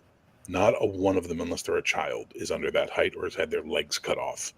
They are big, boisterous, blonde and red-haired and pale-skinned and magnificent beards with braids and bells and what have you. And what the Ostrati learned, the fiercest fucking warriors you ever fought. As your ships were attempting to invade Drael, their longships were sailing up alongside, and as they were sinking your ships, their men were jumping onto the ships and killing as many Ostrati as they could before the ship went down, and then laughingly swimming back to their longships. Like, they are renowned for being insane. And as you guys are in the swan boat pulling up, you see standing at the head of the dragon thing, and you can smell oak and cedar and tar coming off from them, as well as like a weird musky perfume scent. And Devere, you can smell ale on that wind as well, by the way. You see an extremely large, blonde, braided man who's like, "Oh!" and he's waving at you guys. And the boat is heading towards them. The beast man looks nervous. Perrin steps behind Sir Devere. What are the rest of you doing? Well, this cannot bode well. Weren't we told an ally to the north? We were, and he is hailing us. Is this our ally? I think we hasten towards him. Yes, and if this is our ally, I think we may have a good ally. So as you wave back, so Thane just starts waving back. You see him laughing, and he's like doing this. Regular group reroll for the entertainment better than any TV movie studio can produce. There you go, guys. Thank you so much, Sergeant Dan. And again, thank you, Law Dog, for the extra $2. And you guys got another reroll in your pool. So you're now sitting on 6 extra rerolls. Hopefully we'll get to a point where you need to roll dice and you'll remember they exist when you fail. Because you tend not to in those moments of those things. You go, I missed. Yeah. You forget you have a bunch of rerolls people have bought for you. Who's keeping track of them all, Cody? I've written how many I have on my character sheet. I've got them written down. Oh, you got it, Cody. Well, we had. Did we put all the rerolls in a pool, or has everybody got them individually? Well, I've got 2 that I've got stored up from previous sessions. But Yeah, MVP ones are not in the pool. MVP ones are individual, but the ones that people are buying, unless they say specifically it's for X, they're in your pool. Yeah, we've got a pool of 6, haven't we? Okay, so we got 6. You got 6 in the pool? All right. Yep. So basically, your swan ship pulls up, and as it gets close, you guys all realize it's not a swan ship anymore. It's just a raft. As it bumps across side, this big blue-eyed beast of a man is looking down at you all, and he just goes, "Yeah, braver than I thought. Just came all the way on that." And they say, "We're the crazy ones." And he throws a rope over to you guys. "Come on, we're waiting." Yes, we appreciate the assistance. And I grab the rope and hand it off to a Fane. All right, I climb. I look at him like, what the? Oh, fine, I'll climb up. All right, so as you get up to the top, he grabs your hand like that type of thing, and he just sort of pulls you right over the side of the thing. He is a very strong man, that's for sure. And they're just going to help each of you up as you come up. Yeah, I'll wait until the rest of them get up, and then I'll follow behind. And then, like I said, there's a whole whole bunch of these guys standing around this long ship, and they are like, intense looking fellows. Very intense looking fellows. I made a mistake. He does not have a beard. I apologize for that. I made a classic blunder. I forgot that he does not have a beard. I'll step forward and say, Sir Gerard de Vere, do we have the honor of knowing your name? Lars, do you have any wine? We do not. We have stories. Actually, I do. I've been saving it for a special occasion, but this seems like as good of occasion as any. And as you hand him the wine, he takes all the bearded guys just go, like, they just look annoyed. And he's like, he says in whatever their language is that you don't understand, he's like, and they're like, and one of them goes, you're always putting on the airs like you're one of them, civilized. Drink ale like a real man. My friends don't like that I like wine and I keep my face smooth, but I am a civilized man, short hair, smooth face. I use a sword, not an axe, and I drink wine because it is delicious and what kings do. And he chugs your wine and hands it back to you. We have been hired to take you up to the port, and then from there you are to be taken to Air. Is this true? Yes, that was going to be our destination, and we appreciate the assistance, good sir. Who are you all? If you have secrets, they are yours to keep, but I want to know why we have been hired to bring you. Who are you? Oh, well, I am Llewellyn Lockwald, magician, wizard, soothsayer, prognosticator. I don't know what half those words mean, but they sound good. And here we have Sir de Vere, Sir Navri, Ishmatar. He reaches over and he literally takes his thumb, Navri, and just goes like this on your skin. Where are you from, brown man? Have you never seen one of my complexion before? Nay, your skin is like you're born in the sun. Aye, yes. I'm from a land where there is a bit more sun. Are you jealous? Do you like it? I turn bright red in the sun. Trust me, I'm very jealous. And he slaps you on the shoulder and almost takes you off your feet. And the rest? Yes, as I was saying, this is Gerhard Bott and the young Thane Kirby. He just looks at Bakht. I kind of look up at him. Yay. What? Yay, Estradi, huh? Yeah. Yeah. Yeah. You fought well, your people. We did. But your heavy armor was shit in the waves. I can agree with that. And he looks at Thane. You're not like them. What does that mean? Oh, wizard, knights, brown man. Hello, I am little man. I'm going to slap the thing in the back and go, he's the king. You're king? King of what? He's going to be the king. The king He's of what? king of nothing. Shut the fuck up. They make jokes. I throw my staff into Gerhard's gut. Oh. He sort of looks at you, cocks an eyebrow, and goes, well, on this ship, I'm captain, your highness. So with your permission, we'll get underway? Yes, please. Aye, Skipper. Talking to the king. Manners.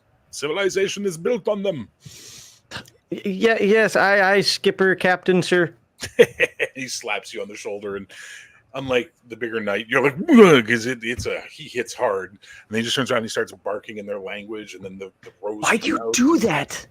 And they start rowing north. Ithane, now's the time to develop a taste for wine.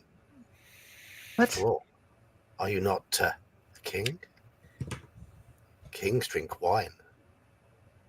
I drink wine. I have no problem with wine. It's just usually they drink it out of sissy cups. Well, I pass over my wine flask to Sir de Vere, and as I'm doing that, I put my other hand very not so nicely on Gerhard's neck and bend over to him into his ear. there are some things that we do not share with strangers. And Fane Kirby's lineage is one of them. Understand? Completely. Good. Good. This is your captain. A big, blonde brute of a man. Just so you know. And you said he's the only one without a beard. The only one without a beard. The rest of them all have beards with braids, and they've got long hair with braids, and they all look like they're crazy, right? And none of them have swords. They all have axes. Except for him, you see like he's like near his, the post, there's a big two-hander, like an insanely big hander just leaning against the thing. And all the other guys just walk around it and pay no attention to it, but it's clearly his sword. As you guys basically just keep heading up the Draelish Channel towards the North Sea. The mountains here are beautiful. Like, they're the highest mountains on Albana. They're basically they're not, being a Strati, you've seen mountains in the east, Gerhard, that are far more impressive and larger, like the Silverhorns and stuff. But these are pretty impressive mountains, to say the least. There are some of them that are snow-capped. You have that in the UK up towards Scotland, don't you? You have some high mountains that get the snow cap and stuff like that. Yeah. It's that kind of stuff. It's like, think of the biggest mountains in the UK, and that's what you're dealing with, is size for mountains. So they're not like the Alps or anything, but they're pretty impressive. Okay. Especially for you southern Albanish, Alberish. Those are like, ooh, those are big mountains. And as you basically keep heading up and along, they start singing as they're rowing. And there's one guy just hitting a drum, hitting this rhythm that they're rowing to, but they're singing a song that matches the rowing. You don't understand it, but every now and then they start laughing at some part of it. So it must be a very, very, entertaining song. Is it some sort of like sea shanty? No, it doesn't sound like a sea shanty. It sounds like a up and down the coast raiding, pillaging, and raping song is what you're getting the vibe from on it. And at one point, like, one side will sing one verse, and then the other side will shout the part back to them and stuff. And it's really like you're dealing with people that are like nobody you've ever met on this island in your lives.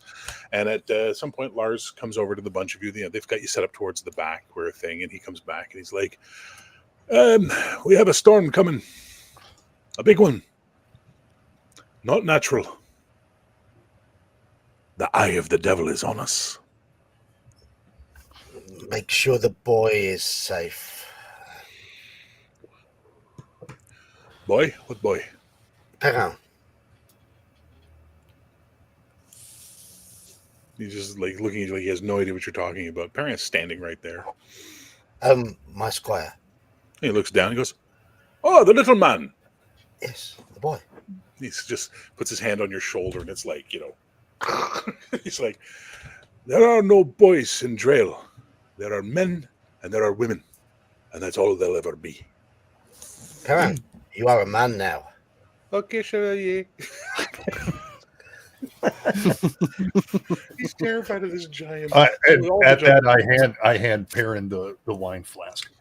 He hands it back. Hit him on the back. So the storm rolls in on you. Laurelin, you can feel it. This is magic. This is someone trying to stop you. You can feel it. You can hear the chanting in the wind. None of you hear it. All you guys hear is this wind. This, like this, the ship's shaking and the water's turning. And you're in a channel. You know what I mean? Like, this could blow you into the rocks at any point in time. And they start turning it out into the deeper part of the water to sort of protect you all. But you, Laurelin, can hear the chanting, the magic in that wind. Everybody is going to need to make Jesus. This is where I get arsed off with Palladium Fantasy, because the ability rolls aren't really good. Is there a skill that we can use to represent hanging on and not getting washed overboard? Anybody with gymnastics might be able to roll like balance or something. Yeah, if you have gymnastics, but none of you have gymnastics, right? Yeah. It'd be kind of funny if you're all little Romanian girls. That would be hilarious. I guess we'll just have to say you can roll under your strength or your dex on a d20. If you have over 20 on your agility, your PP or your PS, if you have over 20, a 20 is still a failure. Okay, so that's what we're going to do for this. Okay. You are a man now. I am. What do I do with I'm gonna cast levitate, so Okay. I'm not as caught off balance, and just levitate above the boat while Okay. and ride the storm out that way. Okay. Yeah, I got a 7 on the 17. So you're Yeah, okay. You're 5. holding on. 5 on a 20. Okay. I initially rolled a 19 on a 17, so I am spending a reroll. Okay. So that's one reroll gone. And I rolled the exact same thing. So, Gerhardt, a wave comes up and hits you. Athane, what'd you get? I got a 16, but that makes it for both. Okay. So basically, a wave comes up and hits the ship and sort of rocks it, and you see Gerhardt getting washed overboard. Anyone with a PP of 20 or higher can try and do something. Otherwise, Gerhardt's going overboard. All right, then I'll try to grab his foot or something. And I'll try Anything. and grab it. I'll try and grab his other foot. Do you have a PP over? Do you have a physical prowess over 20? 20. I've got exactly 20. Okay. 21. Both of you. So here's what's going to happen. Devere makes his roll. If he succeeds, you're giving a +5 to Athane for his roll. I've rolled a 7. My PP. Well, is that's more than a 4 that 20. you need, so that'll do it. So that gives you a +5 Athane. You're rolling like an attack. You're trying to make a melee attack to grab his leg. Okay. I rolled an 11, 16. So basically, the two of you grab the thing and sort of hold on to him, but it's whoa, as the ship lurches that way, and you feel yourselves lifting up above him as the deck plates, you're getting lifted like that type of thing, and then it crashes back down as you pull him back into the ship.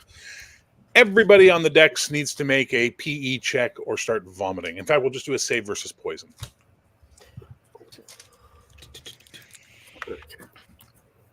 Which toxin? Lethal or non-lethal? Non-lethal. Okay. Yeah. Ooh. Oh. 6, baby. Yeah. Navri, I got a 6. what's your PE? Oh, my PE is 14. I'm okay, I think. You're okay. And Laurelin doesn't need to roll one because he's levitating. Wait, are we rolling versus PE or save versus toxin? Oh, sorry, save. No, save versus. Yeah, you failed. Fuck you. You're no Yeah. save. That's Yeah. right. It's fail. You failed because you needed a 12 or higher. So you're throwing up as well. Now, does anybody want to use any of the rerolls, or shall we continue? It's just I rolled vomiting. 12. You made your save, so Bach made his save. So the rest of you are vomiting. Let's roll for Perrin. Yeah, he's vomiting. And the Beast Man has climbed up the center mast and is hanging off of it and seems to be smiling. And what you assume is laughing as this salt and as everything's hitting him in the face, and he just looks like like he's having the time of his life. Laurelin, the storm is getting worse. There's now lightning and hail. Whoever is casting this spell is determined to sink this ship. What are you going to do? What can I do? Your character. You tell me. You clearly see how loosey-goosey I play with the rules. Join me on the loosey-goosey train. Okay, so I'm going to use my knowledge of magic and see if I can decipher what spell they're casting, even though I probably don't know the spell, and try to do the reverse of whatever they're doing. I like that. Give me a... There's no Lore spell casting abilities, so lore magic. Yeah, give me lore magic. That'll work.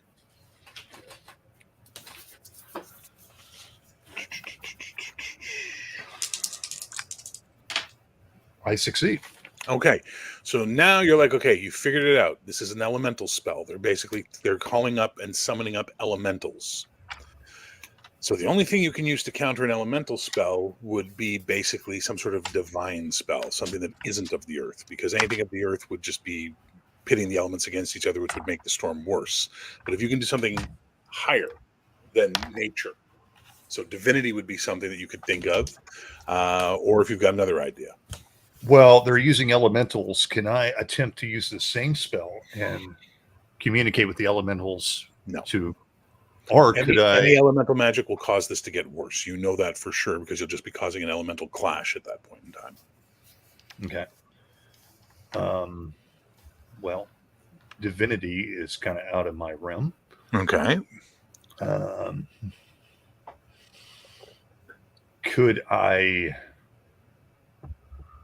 try to use one of my spells to a higher degree? Say levitate.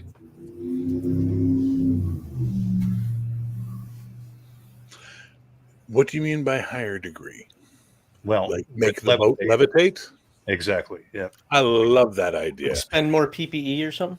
Yeah. So it's going to cost you double your PPE, and you need to basically make a spell casting roll on this one because you're trying something crazy. So we'll make it a save versus magic so it doesn't blow up in your face. Okay.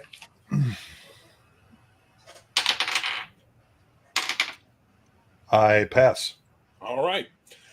So you spend the PPE is basically you see him start chanting and holding his staff in the air, and then you guys feel the longship lifting out of the water as these guys are like rowing on air and they're like sort of freaking out a little bit. And Lars comes running back to where you guys are and he looks around for the one who's not puking and he sees Bach and he's like, "What's this doing? Is this normal? Is this devilry?" Oh, we're safe. He's getting us out, so we're not. Yeah, he's trying to save us. "If it's a lie, I kill you first, okay?" Okay. "Okay." And he turns around and he starts yelling. Oh, you can kill me now! So as basically he starts yelling at the men and they, like he's commanding them and they seem to like listen to their captain and they start rowing again and the ship starts moving forward in the air. The storm is trying its hardest and it's sort of rocking it, but the levitation spell, you're sort of fighting it to keep it sort of level and keeled as you're going through the air. And then boom, you break through the other side and you can see the open water and the sun again. All right. I'm floating in the air trying to keep the ship up, and I can feel the wind coming. And I just let the ship drift down calmly into the water as possible. Then I just fall down, collapse on the ground in exhaustion because that was a lot of work. Okay, so basically you guys feel the ship hit the water. Calm has returned. The storm is brewing behind you.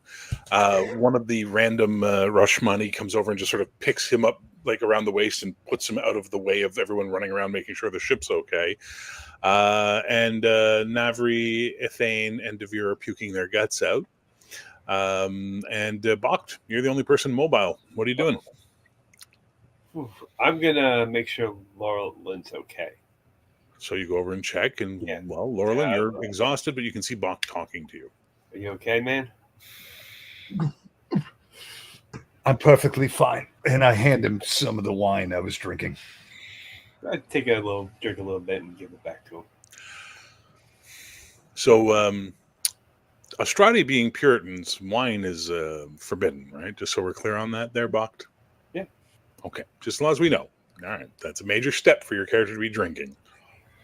Just so you know. Yep. All right. You learned a lot in prison. Too soon. So Lars comes over to you and he goes, "I don't know what you did, but we just covered a lot of distance. Look," and he points, and you can see there's a city on the like basically there's like an inlet, and there's a city built into the sides of the mountains. Basically, like there's this whole port here, a harbor, and he goes, "We're here, Oh, Lord, dry land. gentlemen. I welcome you to Yarsport. Don't let the women take you." And he slaps Devere on the back. I'm like struggling to get up from the ground using my staff, and I'm still like wobbly and really I have a leaning. woman in port already. Oh. Only one. One is all I need. What else can we expect from this place? You're outsiders, but it is a trade harbor. You'll be okay as long as you don't pick any fights. But remember, fights here are to the death. And then he just looks at the three knights. Literally, to the death. I'm gonna look at the beer. Remember, to the death. We'll be here a day, maybe 2. We have to make sure the ship is okay, patch anything on the hull, resupply, and then we will set sail for air with you all. Probably on the tide 2 days hence, the morning tide. 2 Okay. days. 2 days. Yes. If you want to, there's an inn where foreigners go. Go there. Tell them Lars sent you. And I will come join you later tonight. What is this inn? What is it called? Does it have a name? The Dead Knight. You won't miss it. Trust me. I kind of glance at DeVere. Oh, well, that sounds hospitable. Very, very. Well, let's hope it's not spelt with a K. As it turns out, it's not spelled with anything that you can read.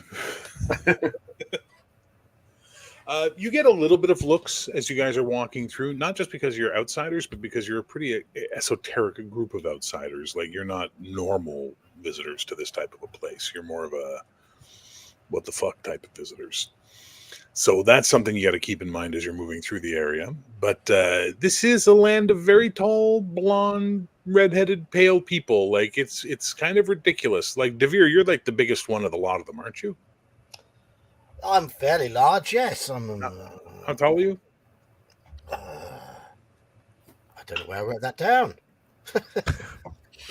I'm about 6'3", 6'4", I think. So DeVere is a little bit above average for these people. Bacht, how tall is Bacht? 6'1". I'm 6'2". There it is, 6'2". So 6'2". So you guys are a little bit below average for these people. Ethane, they dwarf you. Because you're like 5'10" or something, aren't you? 5'11", yeah. 5'11", yeah. How tall is Laurelin? He's probably about 5'6". Yeah, you're a child in their eyes. And how tall is Navri? I believe he's 5'10". Yeah, so they're monsters compared to you guys. You know what I mean? Like, your biggest guys that you're used to hanging out with are pretty much like not even up to their average. They stare at the Beastman. Like, people are looking at it like, what the fuck? But as you walk through the streets unmolested, you eventually get in front. Everything smells, by the way, of fish here. This is clearly a fishing town, and you can also smell vinegar. They're pickling the fish for sure. Yeah, well, the whiff of it. But that's the way it is. And you eventually see the pictogram placard of a knight who's been split in two by an axe. So it's like two halves of a knight and an axe. This must be the inn that the good captain was speaking of. Clearly. I would He remind had rusty armor all, too. I would remind you all to mind your manners here and mind your tongue as I look at Gerhard and walk in the inn. So you walk in. It's pretty not very busy for this time of day. Almost everybody in here is a foreigner that you do see. They're from other places. They're not locals. And there's a rather chesty blonde matron behind the bar. Yeah, close the door. I grab Fane. Take a table. I'll be there in a moment. Thank you. What? And I push a Fane towards the table. What? Just sit down. We don't need to get wrapped up in the locals. Don't sleep with anyone here.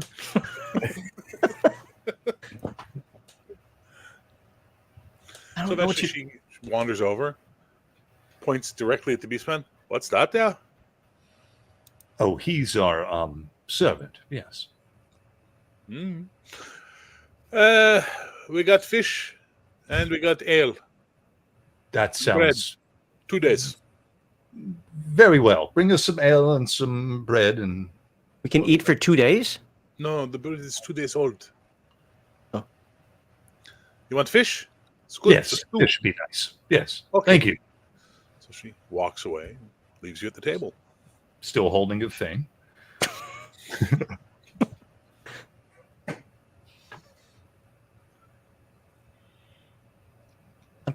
What? You all sit What there in is? silence. Sorry, Thane. Go ahead. What? Why? What do you? What's wrong? Nothing. What Just did I do? make sure you control your emotions. I'm not gonna argue with anybody. I'm not gonna do a fight and getting killed. That's not what I was concerned about. As basically cleavage leans over your shoulder, Athane, as a bowl of soup and bread. And Oh, ale of course I stare. and they're like right here type of thing, and they're quite large. And then she proceeds to give the rest of you food, and then she just basically throws a wooden bowl down, pay what you will, and then walks off. I thought there was ale in this deal. There is ale, fish, and bread. Ale, good. Some fish and some ale should settle our stomachs after that. Yeah. Oh dear. Do you all feel as bad as I do? I feel fine. I'm gonna start eating. I'll sip slowly at the ale and dip the bread and chew very slowly. So the bread is a peasant bread, so it's like a grayish colored bread, but it's got a lot of flavor to it, and it's thick and hard, like it's a tough bread. But when you dip it into the stew, it actually is quite nice. The stew itself is like a creamy broth with potatoes and leeks and chunks of some sort of seafood and spices like peppers and salts, like that level of spice. But it's good and it's hearty and it fills you up and it settles your stomach, which is probably why they all eat it here. And the ale is quite good. The ale is thicker than you're used to, Devere. It's like it's more like you can taste the barley.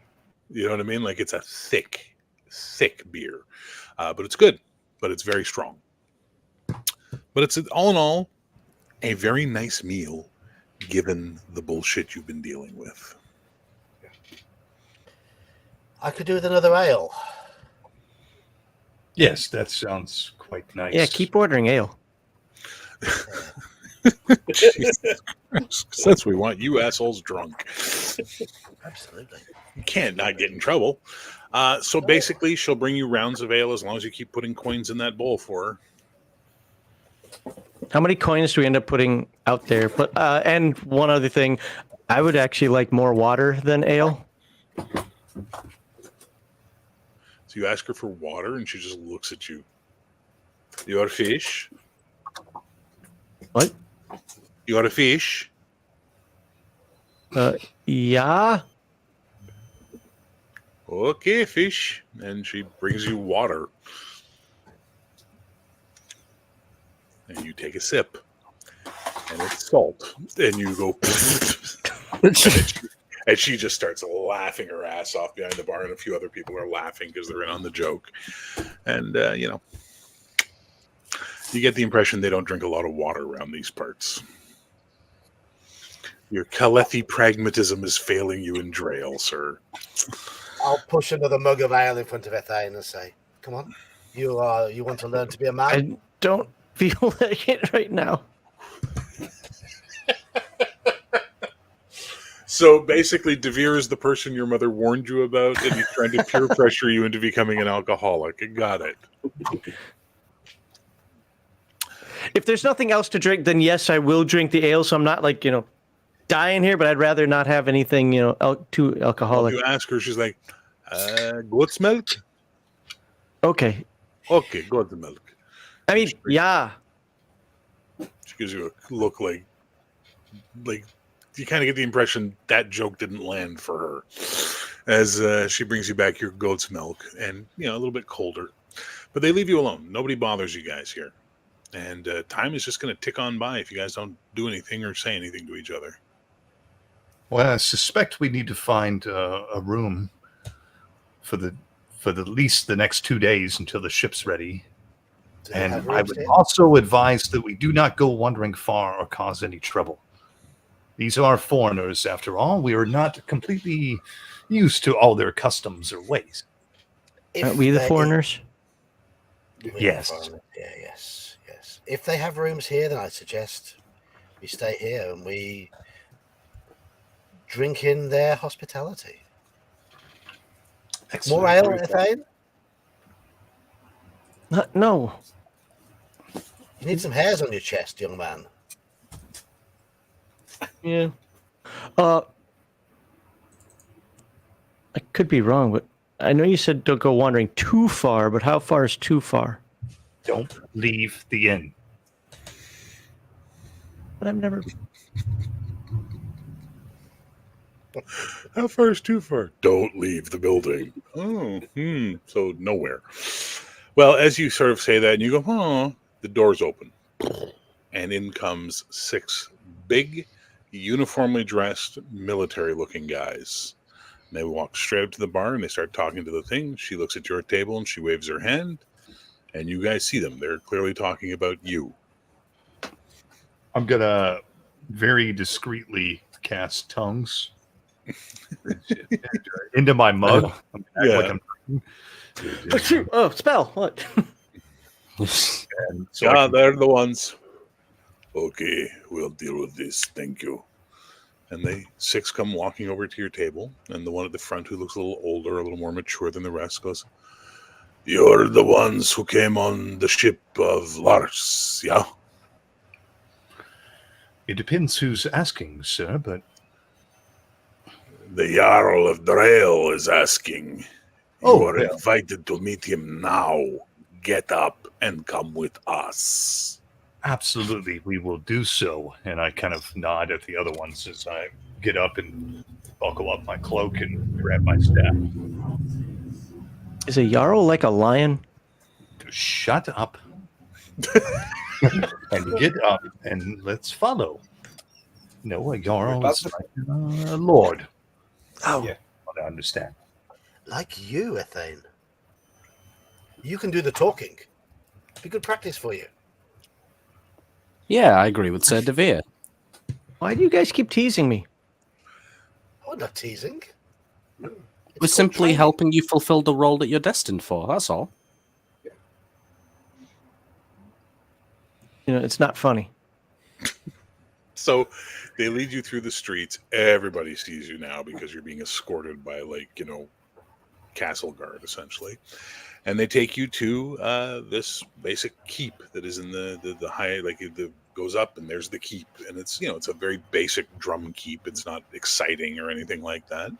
And they lead you past guards at the front, and they march you in, and then up some stairs and around. And then you get led into what you assume must be the throne room, except it's built like no throne room you've ever been in. In fact, it feels more like a rectangular square hall.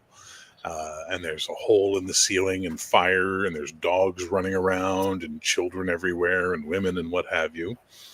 And sitting on a throne, waiting for you, we'll say big, impressive chair, is a man who looks like this. And the guards come up, and how long does your tongues... Well, we'll say it still lasts for now. And they go, "Yeah, Jarl, Olgar, Belson, we have brought for you the ones brought by Lars from the witches." He just nods. Who is the one that speaks for you?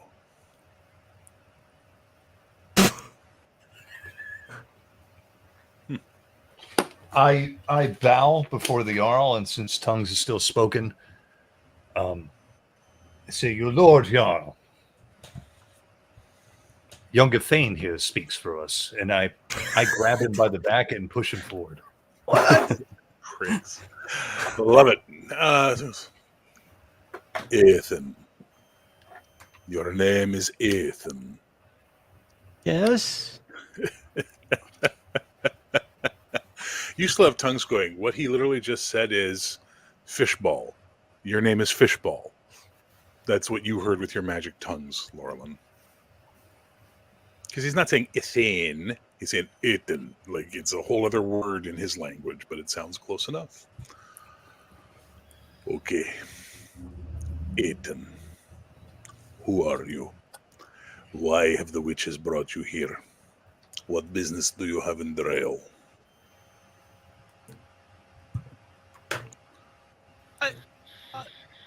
We were. We. Pendrick Cycle. Bandrick Cycle? So I was at a tournament. Lurlin said, "Follow." Hell is he? Lurlin said, "Follow me," and we all have a destiny to do. And I kissed a demon.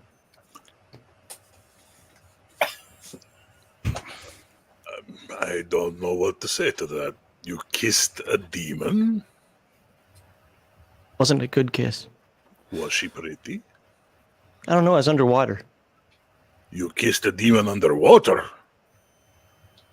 Yes. Yeah. Yeah. You're following this man from a tournament. You have a destiny. You follow your fate, and you kiss the demon underwater. And that's why the witches have sent you here. The witches say we have a destiny. Wise man. Somebody. Later. The other two. Do I look stupid to you? Do I look like some fisherman with nothing better to do than listen to your tall tales and nonsense? You come to my court, you come to my hall. No, you brought us insult here. me, You insult Sorry, me. you brought us here. I was eating. You challenging me? Just correcting the record. And he stands up, and two guys run over and take off his cloak, and he's like, hands or axes? Which do you prefer? Huh? Call Challenge bones. me. Now we settle it. Hands or axes? Which do you prefer? I prefer my bow.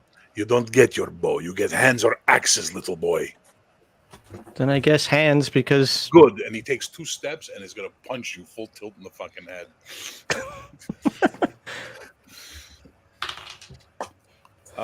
You can try and parry a 12 or dodge a 12. well, I don't think my character would be ready to dodge, so I will go with a parry. So it's more of a natural reaction, and I forget my bonus, so stand by. There it is. 12. I got a natural 20, so 26. So you basically parry, and with a natural 20, I'll give you a riposte. You can actually attack him back if you want. Okay. 11 plus 5, 16. So roll your damage for an unarmed attack as you punch him in the face. Is that a D4? I think it's D4 in Palladium Fantasy. I believe Right. so. Depends what you're doing. It's just a punch. Just a punch. Do you? What kind of unarmed combat do you have? Martial arts, but I haven't got a bonus to damage yet. All right, so 4 plus my strength of 16. I think that's plus 16 plus 1 or 17 plus 1. 16's plus 1. Yeah, nope, damage right there, plus 1. So I do 5 points of damage. So you punch him in the mouth, and he steps back, and he goes, and blood. I'm not even gonna wait. I'm gonna go for another attack. Well, he has his other karate kick. So if he's standing back looking at me, It's just called I- fucking narrative there, I know. bitch boy. I don't want him to kick my ass. Well, you can try and parry or dodge a dirty 21. Ouch. Well, I'm gonna try to parry. Nope. So he 18. basically spits the blood, and as you charge in for your next attack, he just kicks you in the stomach as hard as he can. Ooh. And he kicks hard. Mhm. 9 points of damage. Ouch. Whoa. Okay, that's And now you can have your second attack against him. okay. I'm gonna do what I like to do, and I'm going to go to the ground and try to take him down with a scissor kick. Yep. Okay. Look, it's an ankle and a knee. Those are 2 very vulnerable spots on a person. Especially when their legs are like tree trunks. Yes. Very vulnerable. 12 pounds of pressure on a knee. Yeah, we're not playing science. I got it. 8 with my bonus, 13. 13. Well, he's going to parry that. Sure. Before his bonus, he rolled a 16. Okay. Yep. So basically, you do hit the scissor kick, but it literally, like kicking his leg is like kicking a trunk. Yeah, that makes Like, sense. It almost hurts, but it doesn't do any damage. And he just leans down, and he's just going to come in and, like, fucking punch you in the head as hard as he can. And you hear this voice from the back of the hall go, female voice goes, "Stop!" And he like stops in dead swing, and everybody sort of looks up. Are any of you looking, or are you just waiting to see I'm what looking. No, Yeah, we're looking. There is an old woman with like a hood and a nasty stick with chicken bones and shit. And she's just like, stop! Time to punch the High King! And he sort of looks at her and looks at you. That is the wise woman. She just said you're the High King. Is this And true, she's- little man? No, I- he's whispering to him. Like, they're okay. close. Is this true, little man? Why did you make me talk? Is this true?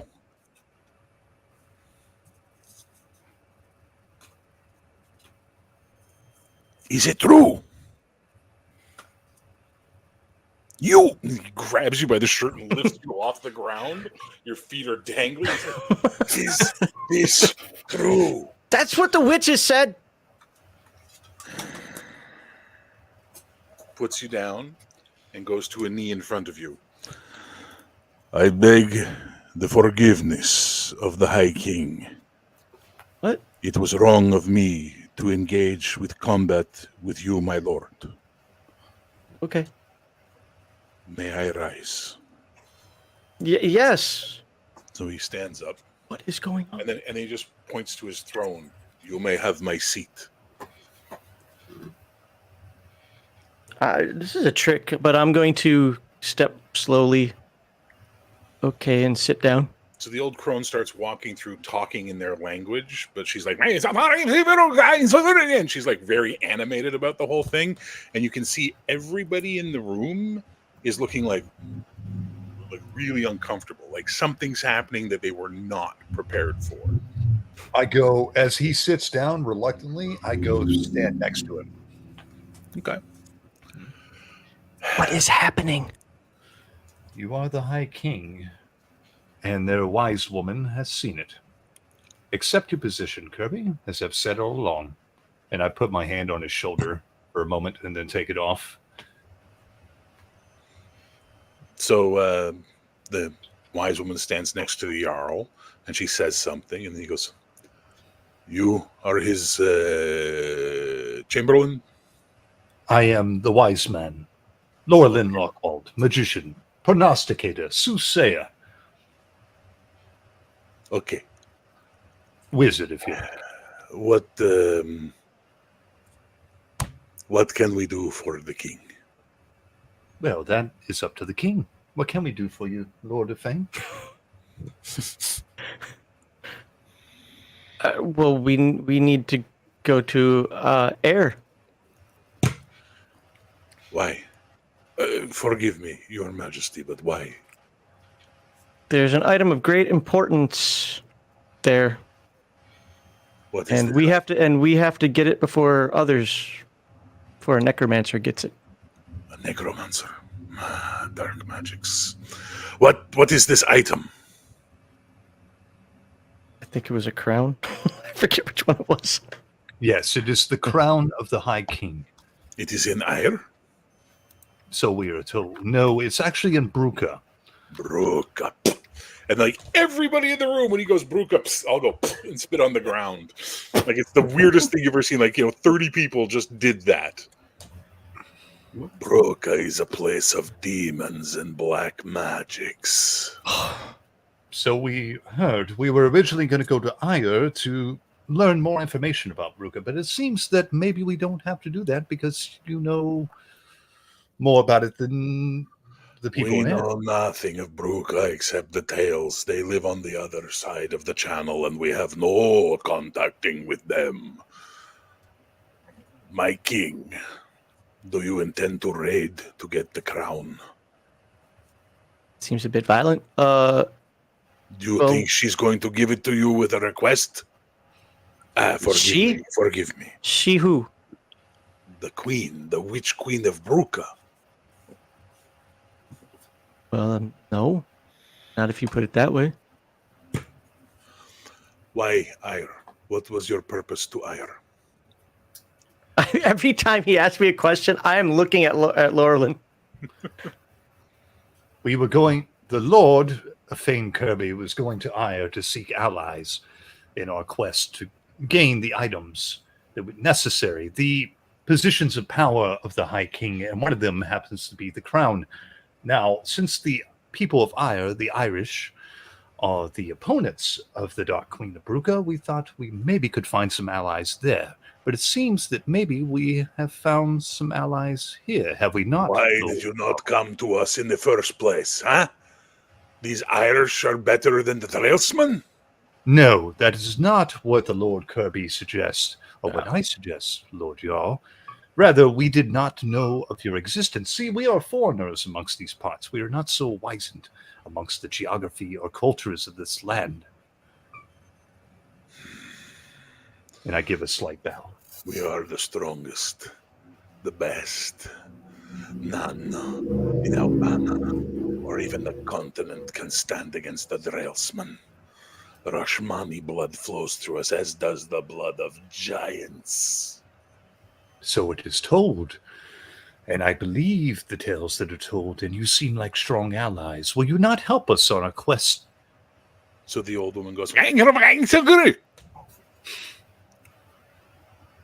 will see if you are the king. You must pass the test.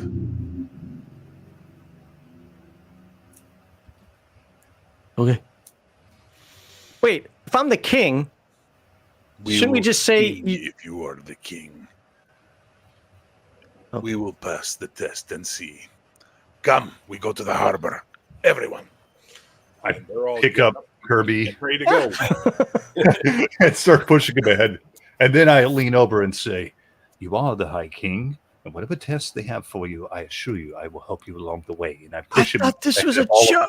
us. Now show your lordly status. Stand up straight and put your shoulders back. I thought this was a Attitude joke. touching. They lead you down to the harbor. Now, it's summer, but that water looks cold. You know what I mean? Like, have you ever Oh, been you're to- polar bear clubbing me, aren't you? Hey, let me ask you a quick question for the Americans. You ever been to the Pacific Northwest? Okay.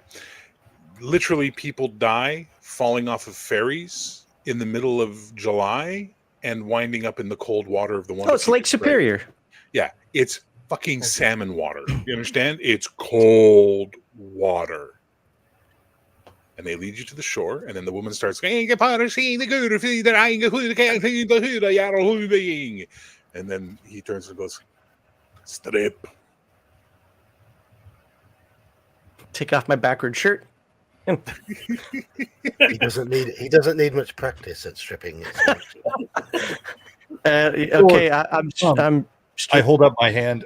Lord Jarl, it is a practice amongst our people to say a blessing or a prayer before such a venture. He looks at the old woman. She's like, "Man, get away!" And he's like, "Ugh." I put my hands on him and I cast energy field on him. Which just protects him from harm, right? Yeah. Okay. So she talks some more, and he goes, "At the bottom of the harbor, there is a ship. It was the ship of the High King. In the ship is the sword. If you swim down and bring back the sword, you are the High King. If you don't, you're fish food."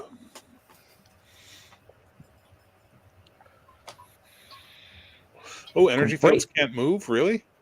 I'm looking it up.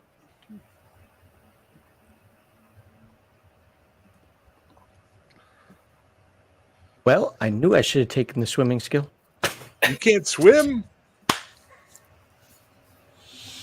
I thought I had it for some reason. Does not say that anywhere. Remember, in Palladium, there are Rifts versions, there are Heroes Unlimited versions, and there are Palladium Fantasy versions, and so forth. So, Well, I'm not going to argue about stupid rules, and I'm just going to say you're putting a protection spell on him that will protect him from the elements. And we can move the fuck on without worrying about game mechanics. But we do have a slight problem. that's weird. I He could have doesn't know how to sworn. swim. Did you tell Laurelin, like, I don't know how to swim? Do you tell him? At this point, yeah. Like, if I have to go down there, I don't know how to swim. Well, it seems that you will have to learn rather quickly, won't you? That's how I actually learned. I did too, actually. Yeah, I was thrown in the pool. It was just. I was thrown in a lake. Oof. I fell into a pool. Oof. All right, quick, everybody. How'd you learn how to swim? Anyway, okay, moving on. As one of you goes, I don't know how to swim. Okay, so what are you going to do there, buddy?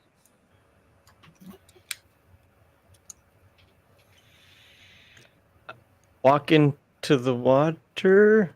Put my toe in there. Because of what Laurelyn's. Are we on a harbor or are we at the beach? You're at the rocky beach of the harbor. So you're like barefoot on rocks. Yeah. Not nice. But as you walk into the water, you don't feel the cold. Or you feel it, but it's not as cold as you're sure it really is. Okay. And as you keep walking down and down, eventually you're here at your neck, and you have to make a, we'll just say make it a basic save over 12 to force yourself under the water. Because all of your instincts are screaming, I'm going to drown. It's just weird. I got a 17. Okay, so you basically go, take a deep breath and step under the water. As you stand there under the water and you're sort of trying to figure out, what do I do? How do I swim? All of this type of stuff. You realize your lungs are not hurting. As you sort of look around, you realize, like, you're not drowning. Whatever Weird. Laurelyn did is protecting you.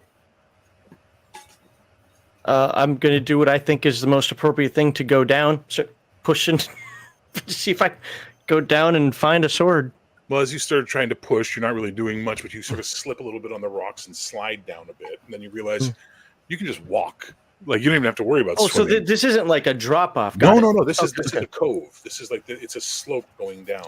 It's like easy. Yeah, then I'll walk. Okay. So as you start walking, it's hard to see under here because it is, there's sunlight up above, but it is, it's still underwater and it's cold water. You keep walking.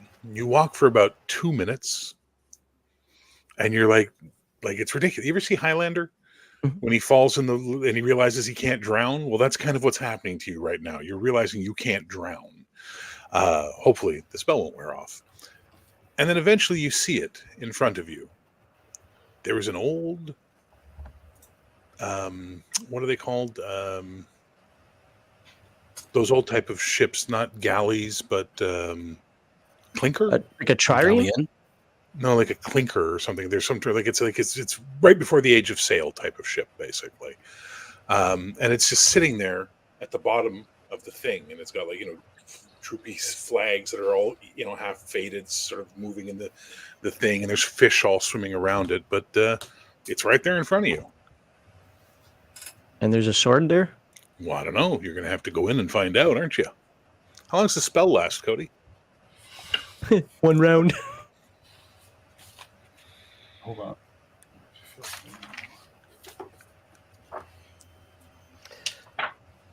I think I will kneel and say a prayer for our departed,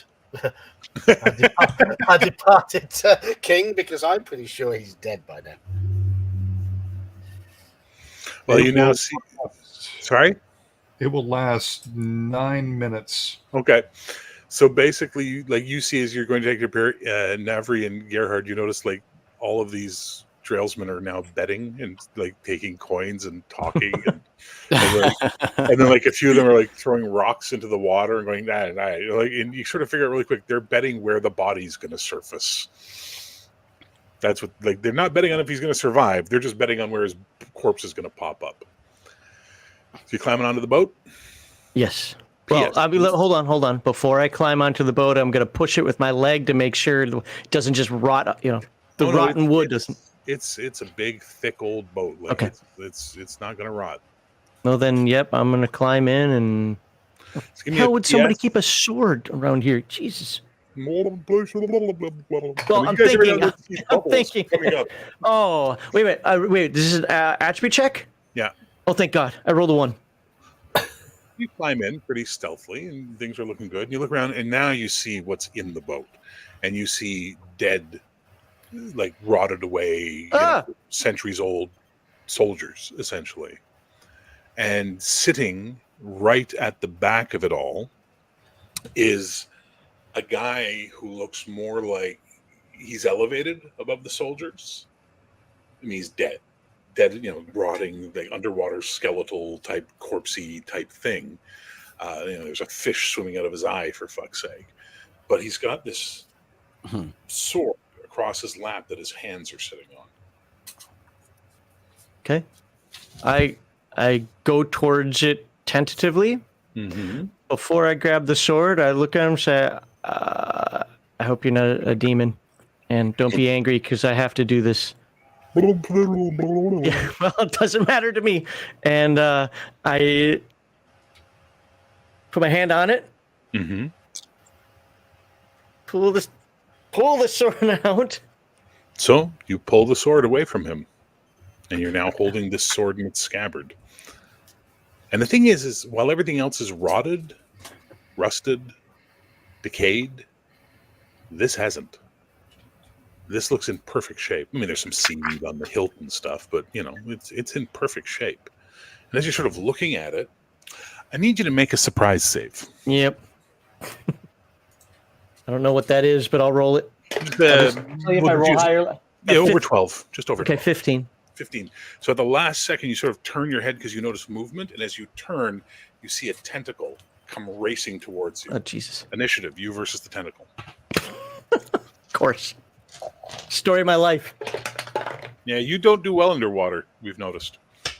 15. 23. You go first. What are you going to do? Well, I'm going to draw the sword from the scabbard. It's the only thing I've got as a weapon, unless I'm going to swing my dick at it. So I'm going to try to... So you draw the sword from you can hear under the water this, like it has a sound when you draw it. Okay. And light actually comes off of it. You guys on the shore see suddenly a spot of light appear under the water. I've been praying and I proclaim, my God is the true God. He has saved him. Just because some warrior taught threw a sword at you. Supreme power was it from the mandate from the masses, not some farcical aquatic ceremony. So you're attacking. Go ahead and roll the hit, please. You have a -2 because you're underwater. Okay. I'm also not proficient with sword. Well, that doesn't mean shit. Okay. It means you don't get any bonuses. 16 minus 2 would be a 14. You hit. Okay. 3d6 plus your strength bonus, please. Jesus balls. Well, lost a d6. Don't worry, the cat will find it. Yep. The cat. A 5, 9, 10. So you basically hit the tentacle and chop it in twain. Wow. And above, you guys now see Icarus black ink coming up through the water and pooling. That's not good. Another tentacle comes at you. It misses. And the third tentacle Oh my God. also misses. As you're like, as you sort of see now, this creature, because Thane's never seen an octopus, about the size of a pony, is crawling up over the far side, and it has 8 of these tentacles and big fucking demonic eyes and this Gross. deep mouth. And it's basically, you've cut off one of its tentacles, but it still has 7 left. What are you doing? Screw the tentacles. I'm going to try to lunge and poke this sword through its bulbous bulb nonsense. All right, Fatan, let's go ahead and roll initiative. You versus it. It gets a 9. 15 plus a 20. All right, you get to go. Oh, shit. 6 minus 2, 4. Nope. Yeah, 4's a hit. 1 through 4 is a miss. I thought it was 4 or higher. 5 or higher. 5 or higher. Okay, see, want to use one of the many rerolls you have in the pool? Actually, yes. Yes, I do. I like to say no, but not this time. 12 minus 2, 10. So you hit. Roll your damage, please.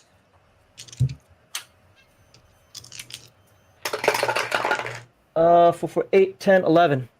And another tentacle removed. It's down to 6. It gets a natural 20 on its next. Do you wish to parry?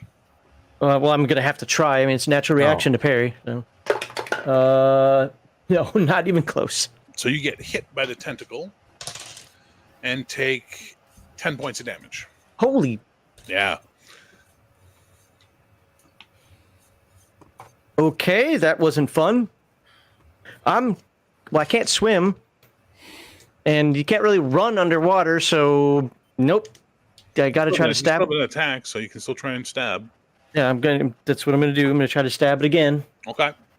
And I rolled, god damn it, a 9 minus 2, 7. It's a hit. So that hits. Give me the damage. Okay.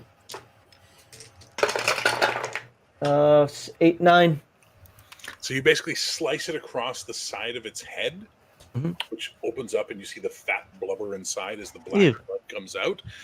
And that seems to be all it's got for today. Is it just like goes and crawls back away and leaves? I'm not even paying attention. I mean, I'm paying attention to that part of it because I'm not stupid. But once it seems like it's going away, I am beeline. Get me out of here. So you trudge underwater as hard as you can. And as you guys are all like, everybody's watching the water, trying to figure what the fuck's going on at this point, because something's happening under there for sure. And DeVere's proclaiming, "My true gold is protecting him." I'm sure when he does that, Navri's doing one of these. I don't know what's Navri doing as DeVere is proclaiming piousness, Just rolling his eyes. and He Gerhard? trusts in God. He doesn't need What's to Gerhard? proclaim it so fiercely. Fair. What's Gerhard doing? I'm just shaking my head at him. So basically, everyone's shaking their head at DeVere. What is Laurelin doing? Leaning on his staff, shoulders back, very reassured that this is going to come out right. And just nodding. Minute and a half, 2 minutes later, his head breaks the surface of the water. Everybody, and then he keeps walking up, and you see the sword he has. And in the sunlight, this thing just radiates all of this, and just goes boom, and lights, like not magically, but impressively, like that kind of sort of like whoa type catching the light moment. And then basically, about 150 odd Drailsmen just suddenly go, "Ah!" Start cheering and chanting and ranting and happy and craziness as the Jarl walks up to the shore where you are and takes one knee and holds his axe up like this, like in front of him, like he's holding it up for you. Just waits. I raise up my staff in the air. All hail the High King! Yeah, and I'll draw my sword and I'll raise it and say the same thing. I Same. will walk. And I take a knee. forward. I will walk forward and kneel beside the Jarl and say, "King Ethane, I vow to serve thee." So I'm looking past all of these guys at Yeah. the water. What was that thing? So the Drailsmen, the Lord's like, "Do you accept our swords, our weapons? Come on, man. My knees hurt." Well, keep them, but yes. Sure, yes. no, stand no, up. no. All right, Drail pledges to the High King as he stands up. And everyone's like, "Yeah." And he leans over and goes, "You, the beast? You fought the beast?" Yeah. That's the surprise. We don't tell you about that. And he pats you on the cheek. Now, let's get you the rest and celebrate. And with that, they cloak you in a fur cloak. They take you back to the keep, and they fucking, like, women come in to, like, bathe you and dress you, and they're dressing you in the finest stuff they have. Well, the rest of you are all given someplace to go get cleaned up and changed, and there is a massive feast set up for that night. So Ethane, just real quickly, with Ethane, realizing that this crap is actually real now, Ethane is nothing but smiles. I Uh-oh. don't leave Afane's side. I accompany him everywhere, even to the bathtub. So at one point, one of the Yarsman comes in and goes, "My lord, your highness, Yes? Lars is here to see you. Do you wish to Lars! speak with him?" Yeah. Okay. So he goes back out to the door, and then Lars comes in. He's like, "What's going on? I leave you alone for 12 hours, and now you're... What is going on?" Well, I fought the Jarl, then they put me in the water, and then I got the sword, and I killed I hurt the monster, and now I'm getting a bath. This is great. What the Lord meant to say is that he has fulfilled the prophecy he is meant to fulfill. He is the High King of Andria. Okay. That works for me. You're the High King. Hey, I had the High King on my boat. That's kind of cool. Is it not? Yeah, no, I'm going to turn up my prices. I will. Hey, you need a full-time ship, Your Majesty? I think we do, don't we, Lord Kirby? Yes. All right, my ship is yours. Can And he you looks at you, Laurel, and goes, "We'll work out the price later." Not a problem. can you guys get Sir Devere and Sir Navri, please? It says, "Hey, very good, Marcin," and the rest of them are, "I okay," and he goes off, and wherever you guys are, guys show up and go, "Hey, the king wishes to speak to you." Oh, Lord Athane? The king, Oh, the High King. Yeah, sorry, High King Athane. yeah, Oh, You Let's go come. see him. okay. go. So you guys are. He's out of the bath by the time you get there, we'll presume, and being dressed in actually fairly nice furs and cloth and clothes, and they're dressing him quite nicely. And you guys get brought into the room, so you're all in the room together. Perrin is like with you. The wolf guy, your beast man, is like, he's not sticking around this area. He's like fucked off somewhere into like the stables or something. He's keeping a low profile around all these crazy people with axes. So you're all together. Help me. I Okay. want to get out of here. This is too much. No. This is your Accept the life now. position of things. Yeah. You're gonna have to get used to it.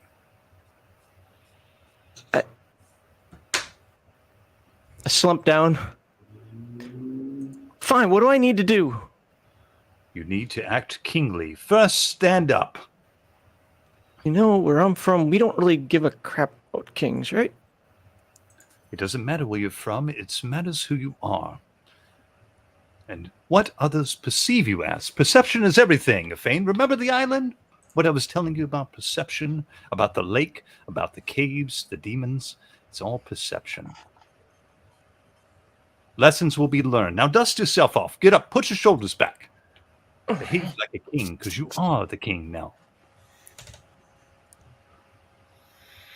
And if you I ever hate run into trouble, remember, I'm every right second here of on your meeting shoulder. you. What? I'm sure you do, but you have fulfilled your destiny. And I told you from the very beginning, there in that little Jitto village, that you would find your destiny, and you have. Remember, I'm here by your side We all are. to help you along the way. We all are. Very well. I'm okay. Now, head high, shoulders back, straighten your cloak. It's a lot to remember. Put your hand on your sword. It makes you look more regal. It's uncomfortable. It's big. Zudavir can show you the proper way of presenting yourself.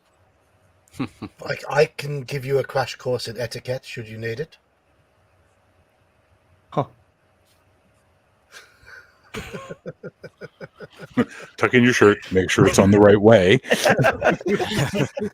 Got his all bear skins. I don't need a shirt. So he Muscles. regrets every moment he's had since he met Laurelin.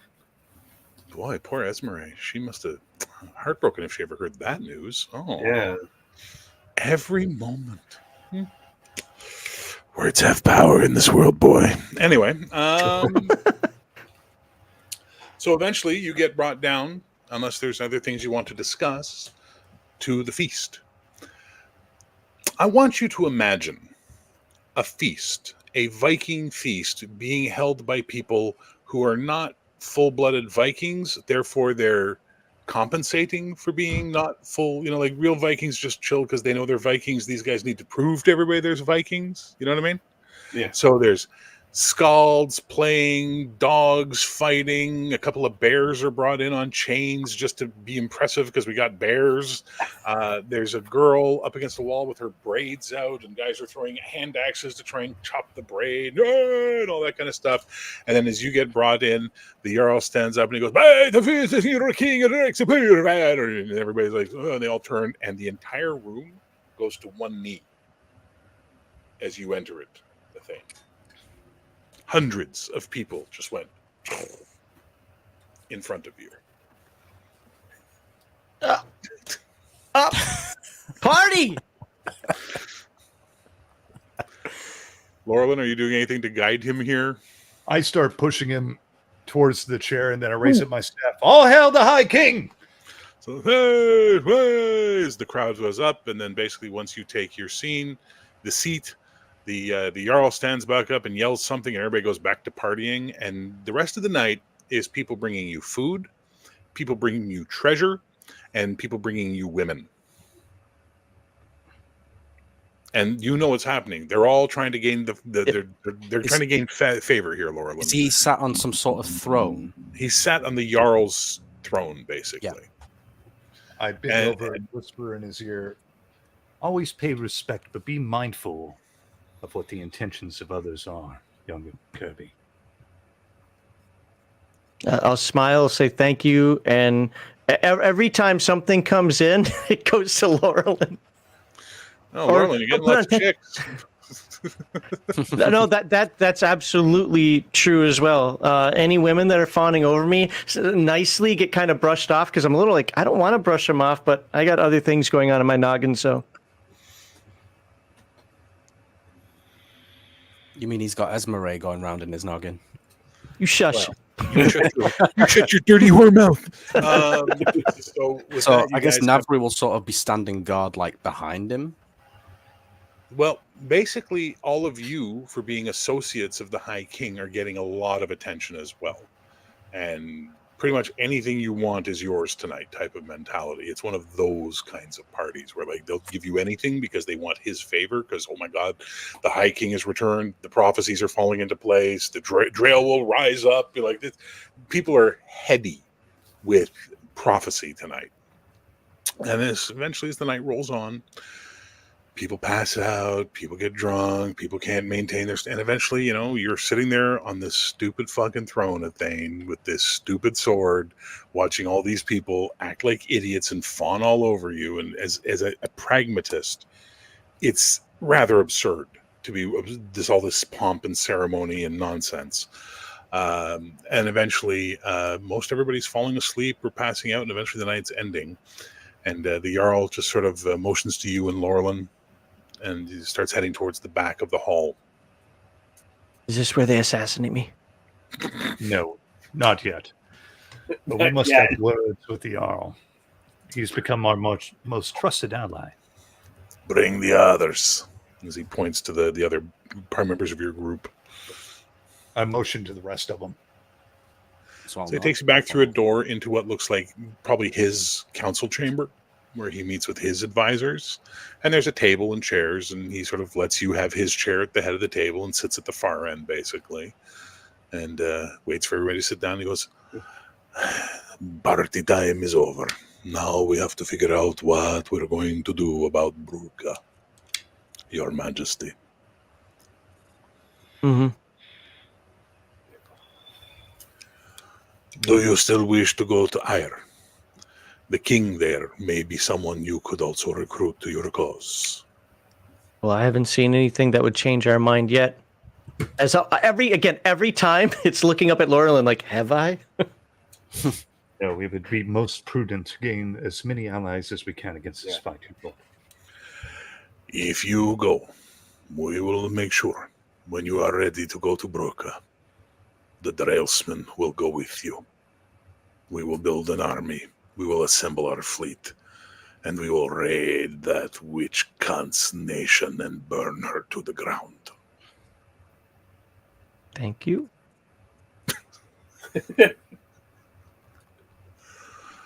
Is this what you want? Well, of course. So be it. Bruca will burn, but you will go to Ayr. You have a ship. I think Lars, yes. Lars, that piece of shit. It is a miracle of the seas that thing stays afloat. Well, it flies. It flies? Is this true? I was vomiting at the time. I might be mistaken. Yeah, the sea can play tricks on the mind. You are loyal to this, Lars? Yes. Okay, so be it. And he looks at one of his guys and goes, "Give Lars my best ship as a gift to the High King." Yar, yar, yar. And he sort of runs out to go deliver the news. "You will have the best ship in all of the rail, and it will take you swiftly to Ayr." Thank you. "Now, Your Majesty, you have had a long day. Perhaps you would like to rest, huh? I do not trust that we do not have spies amongst us, many foreigners, many bad people. I would recommend you and your friends stay here in the keep tonight, where we can guard you." You would be wise. "So be it. My chambers are yours. I will sleep with one of my friends." Do you want friends? I can arrange if you need. I don't. If they do, fine. No, not necessary. So Unless, be it. do any of you require companionship for the night? No, thank you. What a bunch of Puritans. Look at them all. Is everybody gone except for us? Yeah. Okay, Laurelin, shouldn't we leave now? No, I think it's prudent to wait for the night, and we'll set off in the morning. But if there are They'll be giving us these, that best ship, I think we should wait. yeah, but if there are spies and assassins and demons Oh, lurking, like, Those aren't going away. They'll be ever present, my lord. but shouldn't we leave and get ahead of the game? I assure you, it's probably best. I mean, we can do as the Lord wishes. My Okay, advice. stop that. I'll play the game as much as I have to, but you know I don't know what's going on here. Well, you must learn quickly, as you've learned all your other lessons. I will try. I will do my best. But right now, Perhaps, High King Kirby, it would be wise to officially appoint Laurelin as your advisor. is that a concubine? What? There's a word for that. Chamber pot, concubine, Chamberlain, my lord. Chamberlain. So, Gerhard, Navri, I think we should take turns to guard Ethane's door tonight. Just in case. That sounds like a wise idea, Sir Devere. So I agree. What do you want me to do? Sleep. rest. Rest, High King. Please don't.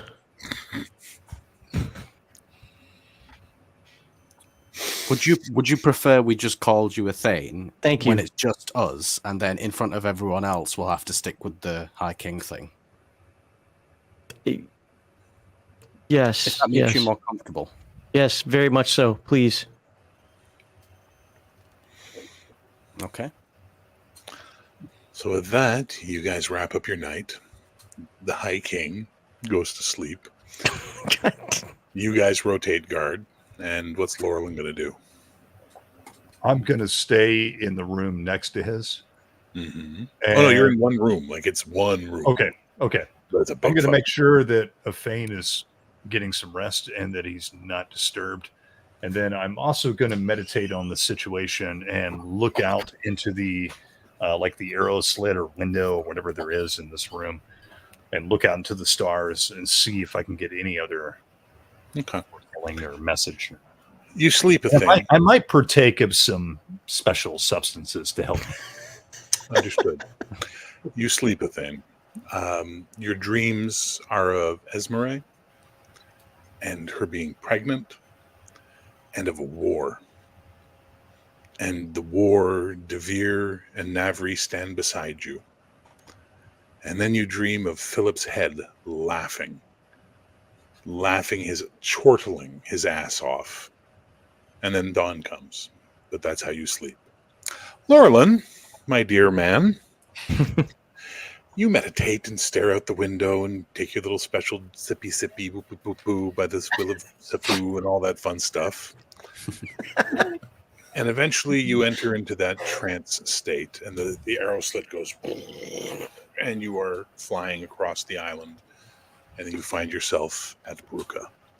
where you see an army of beast men bred with humans, large, dangerous, armored, preparing. And above them you see the Witch Queen standing in her tower of shadows, looking down at them approvingly. And then she looks at you. And she just smiles, brings her finger up and says, "Wither." I need a magic save -5. Yep.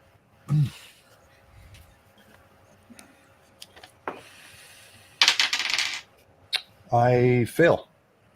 You wake up in pain, screaming. Devere, you're on guard when this happens. You see him just go, "Ah!" and hold up his hand. And as you look at your left hand, it is withered and become like the hand of an old man. You take no damage, but you are at -2 to your PP. I rush over to Laurelin. Do I see his? You see him cradling his hand, and you just, as you're looking at it, it's going and becoming like an arthritic old man's hand all of a sudden. Oh, this. Have you been dabbling in wizardry and witchcraft again? No, you fool! I saw. I'm still like in this. You can tell like my eyes are wide, pupils are huge, like a freaking squirrel, like, staring up at the ceiling, not even meeting your eyes, like laying on the ground on my back, crouching clutching my hand. I saw her, the Witch Queen, and her army of beastmen. They're not just regular beastmen. I grab him by the neck, and pull him down into my face. They're not regular beastmen, Sir Devere. Sorcerous creatures bred by, mixed with human flesh, unnatural. Do you understand? All I understand is no sorcery is natural. Of course. And on that note, we'll stop.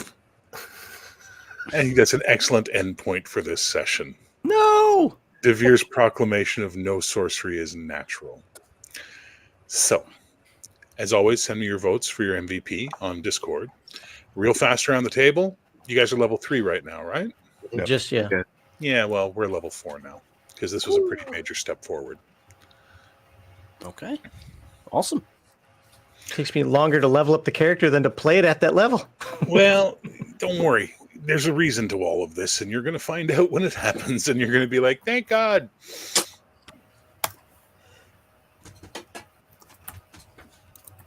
Where is Bear? I can't find Bear. Oh, there you Right are. here. Hi. Hi. Well, if you go into the group chat, click on his name, you can do a message that way.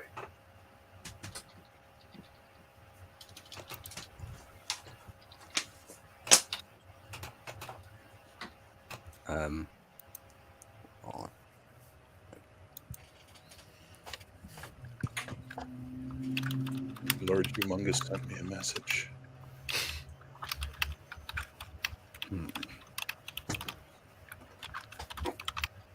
I concur, Mr. Liao.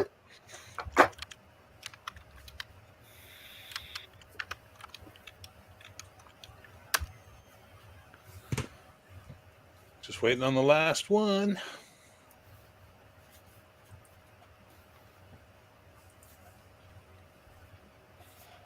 Iman, you okay? What's going on, man? Oh, yeah, there it yeah. is. Just sent it now. Okay. All right. Malachi, who'd you vote for and why?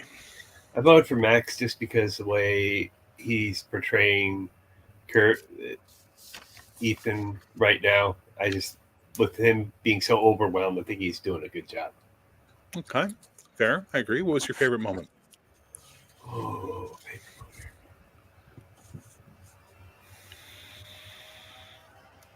I'm going to say, I think right before he left after the night with Esmeralda. Just that you're getting that glimpse of what's coming to him from the future. I'm always a big fan of foreshadowing. Okay. Cool. Niman, who'd you vote for and why? So for me, it was a toss-up between Laurelin and a Thane, but I went with the Thane. simply because in this session his character has had to go through a lot and has had to grow in a very short space of time. Yeah, there's And no I way to think he's find out you're handled the it descendant pretty of the well. High King shortly, right? And I like the little detail of him constantly looking to Laurelin for reassurance and advice. Yeah. That's That good. was cool. So I went with the thing. All right, what was your favorite moment?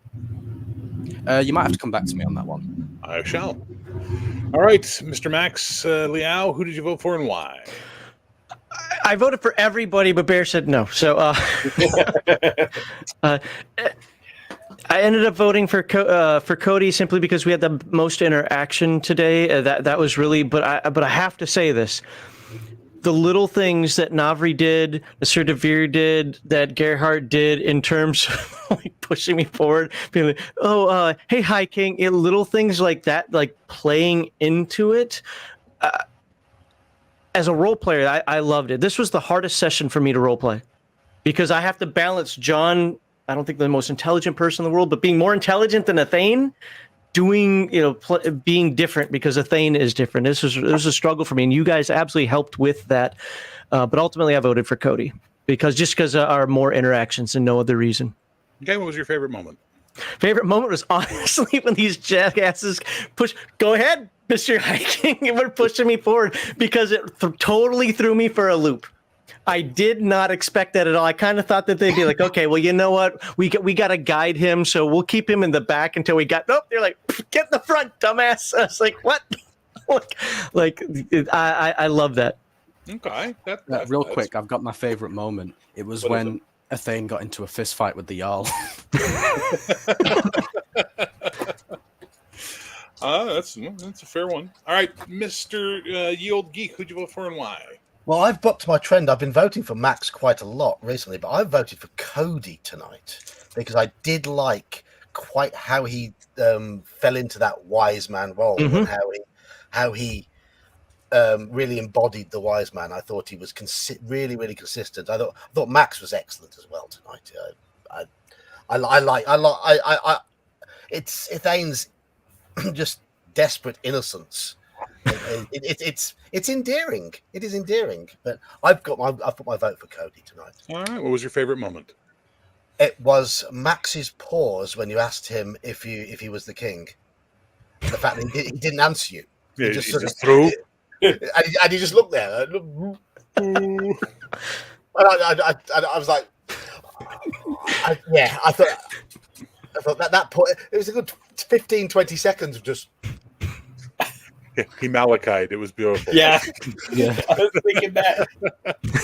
All righty. And last but not least, Cody, who'd you vote for and why? I voted for Athane because I think John, as usual, is outplaying us all, and he is totally role-playing this character to the freaking hilt. And even when he realizes he's king, he's still playing the innocent Athane, and he's not quite understanding how to accept this position, which is actually because I'm a big fan of King Arthur. Like it's got me really excited inside because that's how King Arthur was. Yeah. Originally. And he's looking to Merlin, and I got real excited because all of a sudden I get to be fucking Merlin. Wow, like that.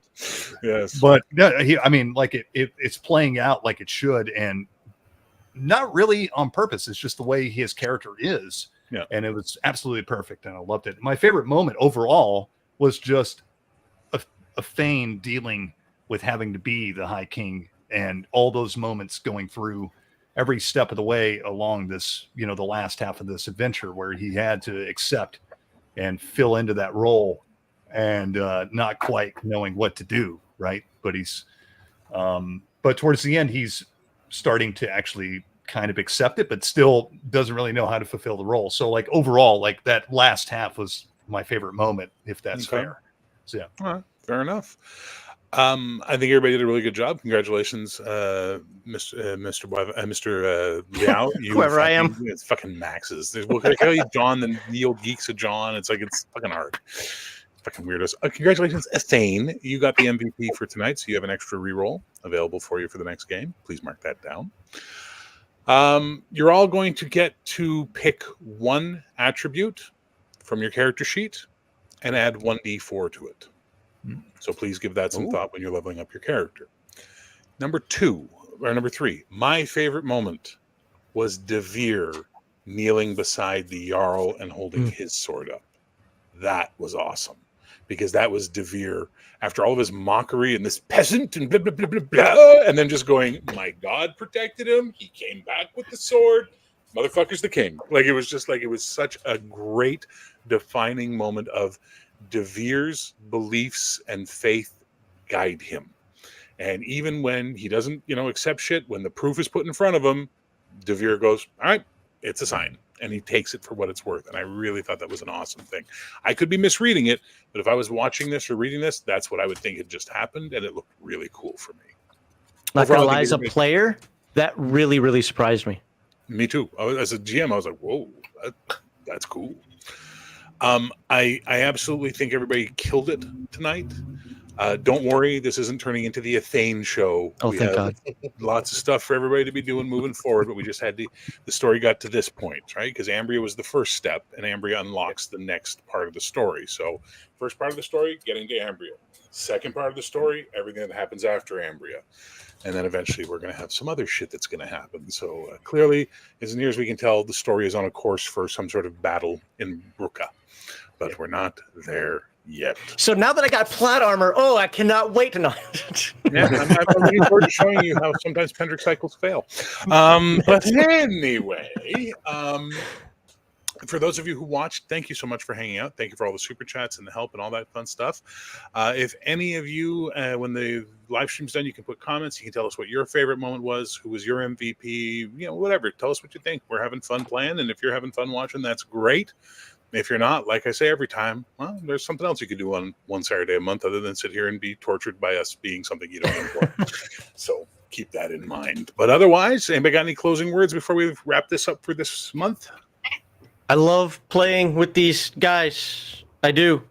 Yes. Me too. It's incredibly fun playing with all you guys. And Bear, you do an excellent job, as always, Thank you. at nailing the NPCs. Thank you kindly. I was getting a little lost in my Norseman accents, trying to remember which guy sounded like which at one point, but I think I kept them straight for tonight.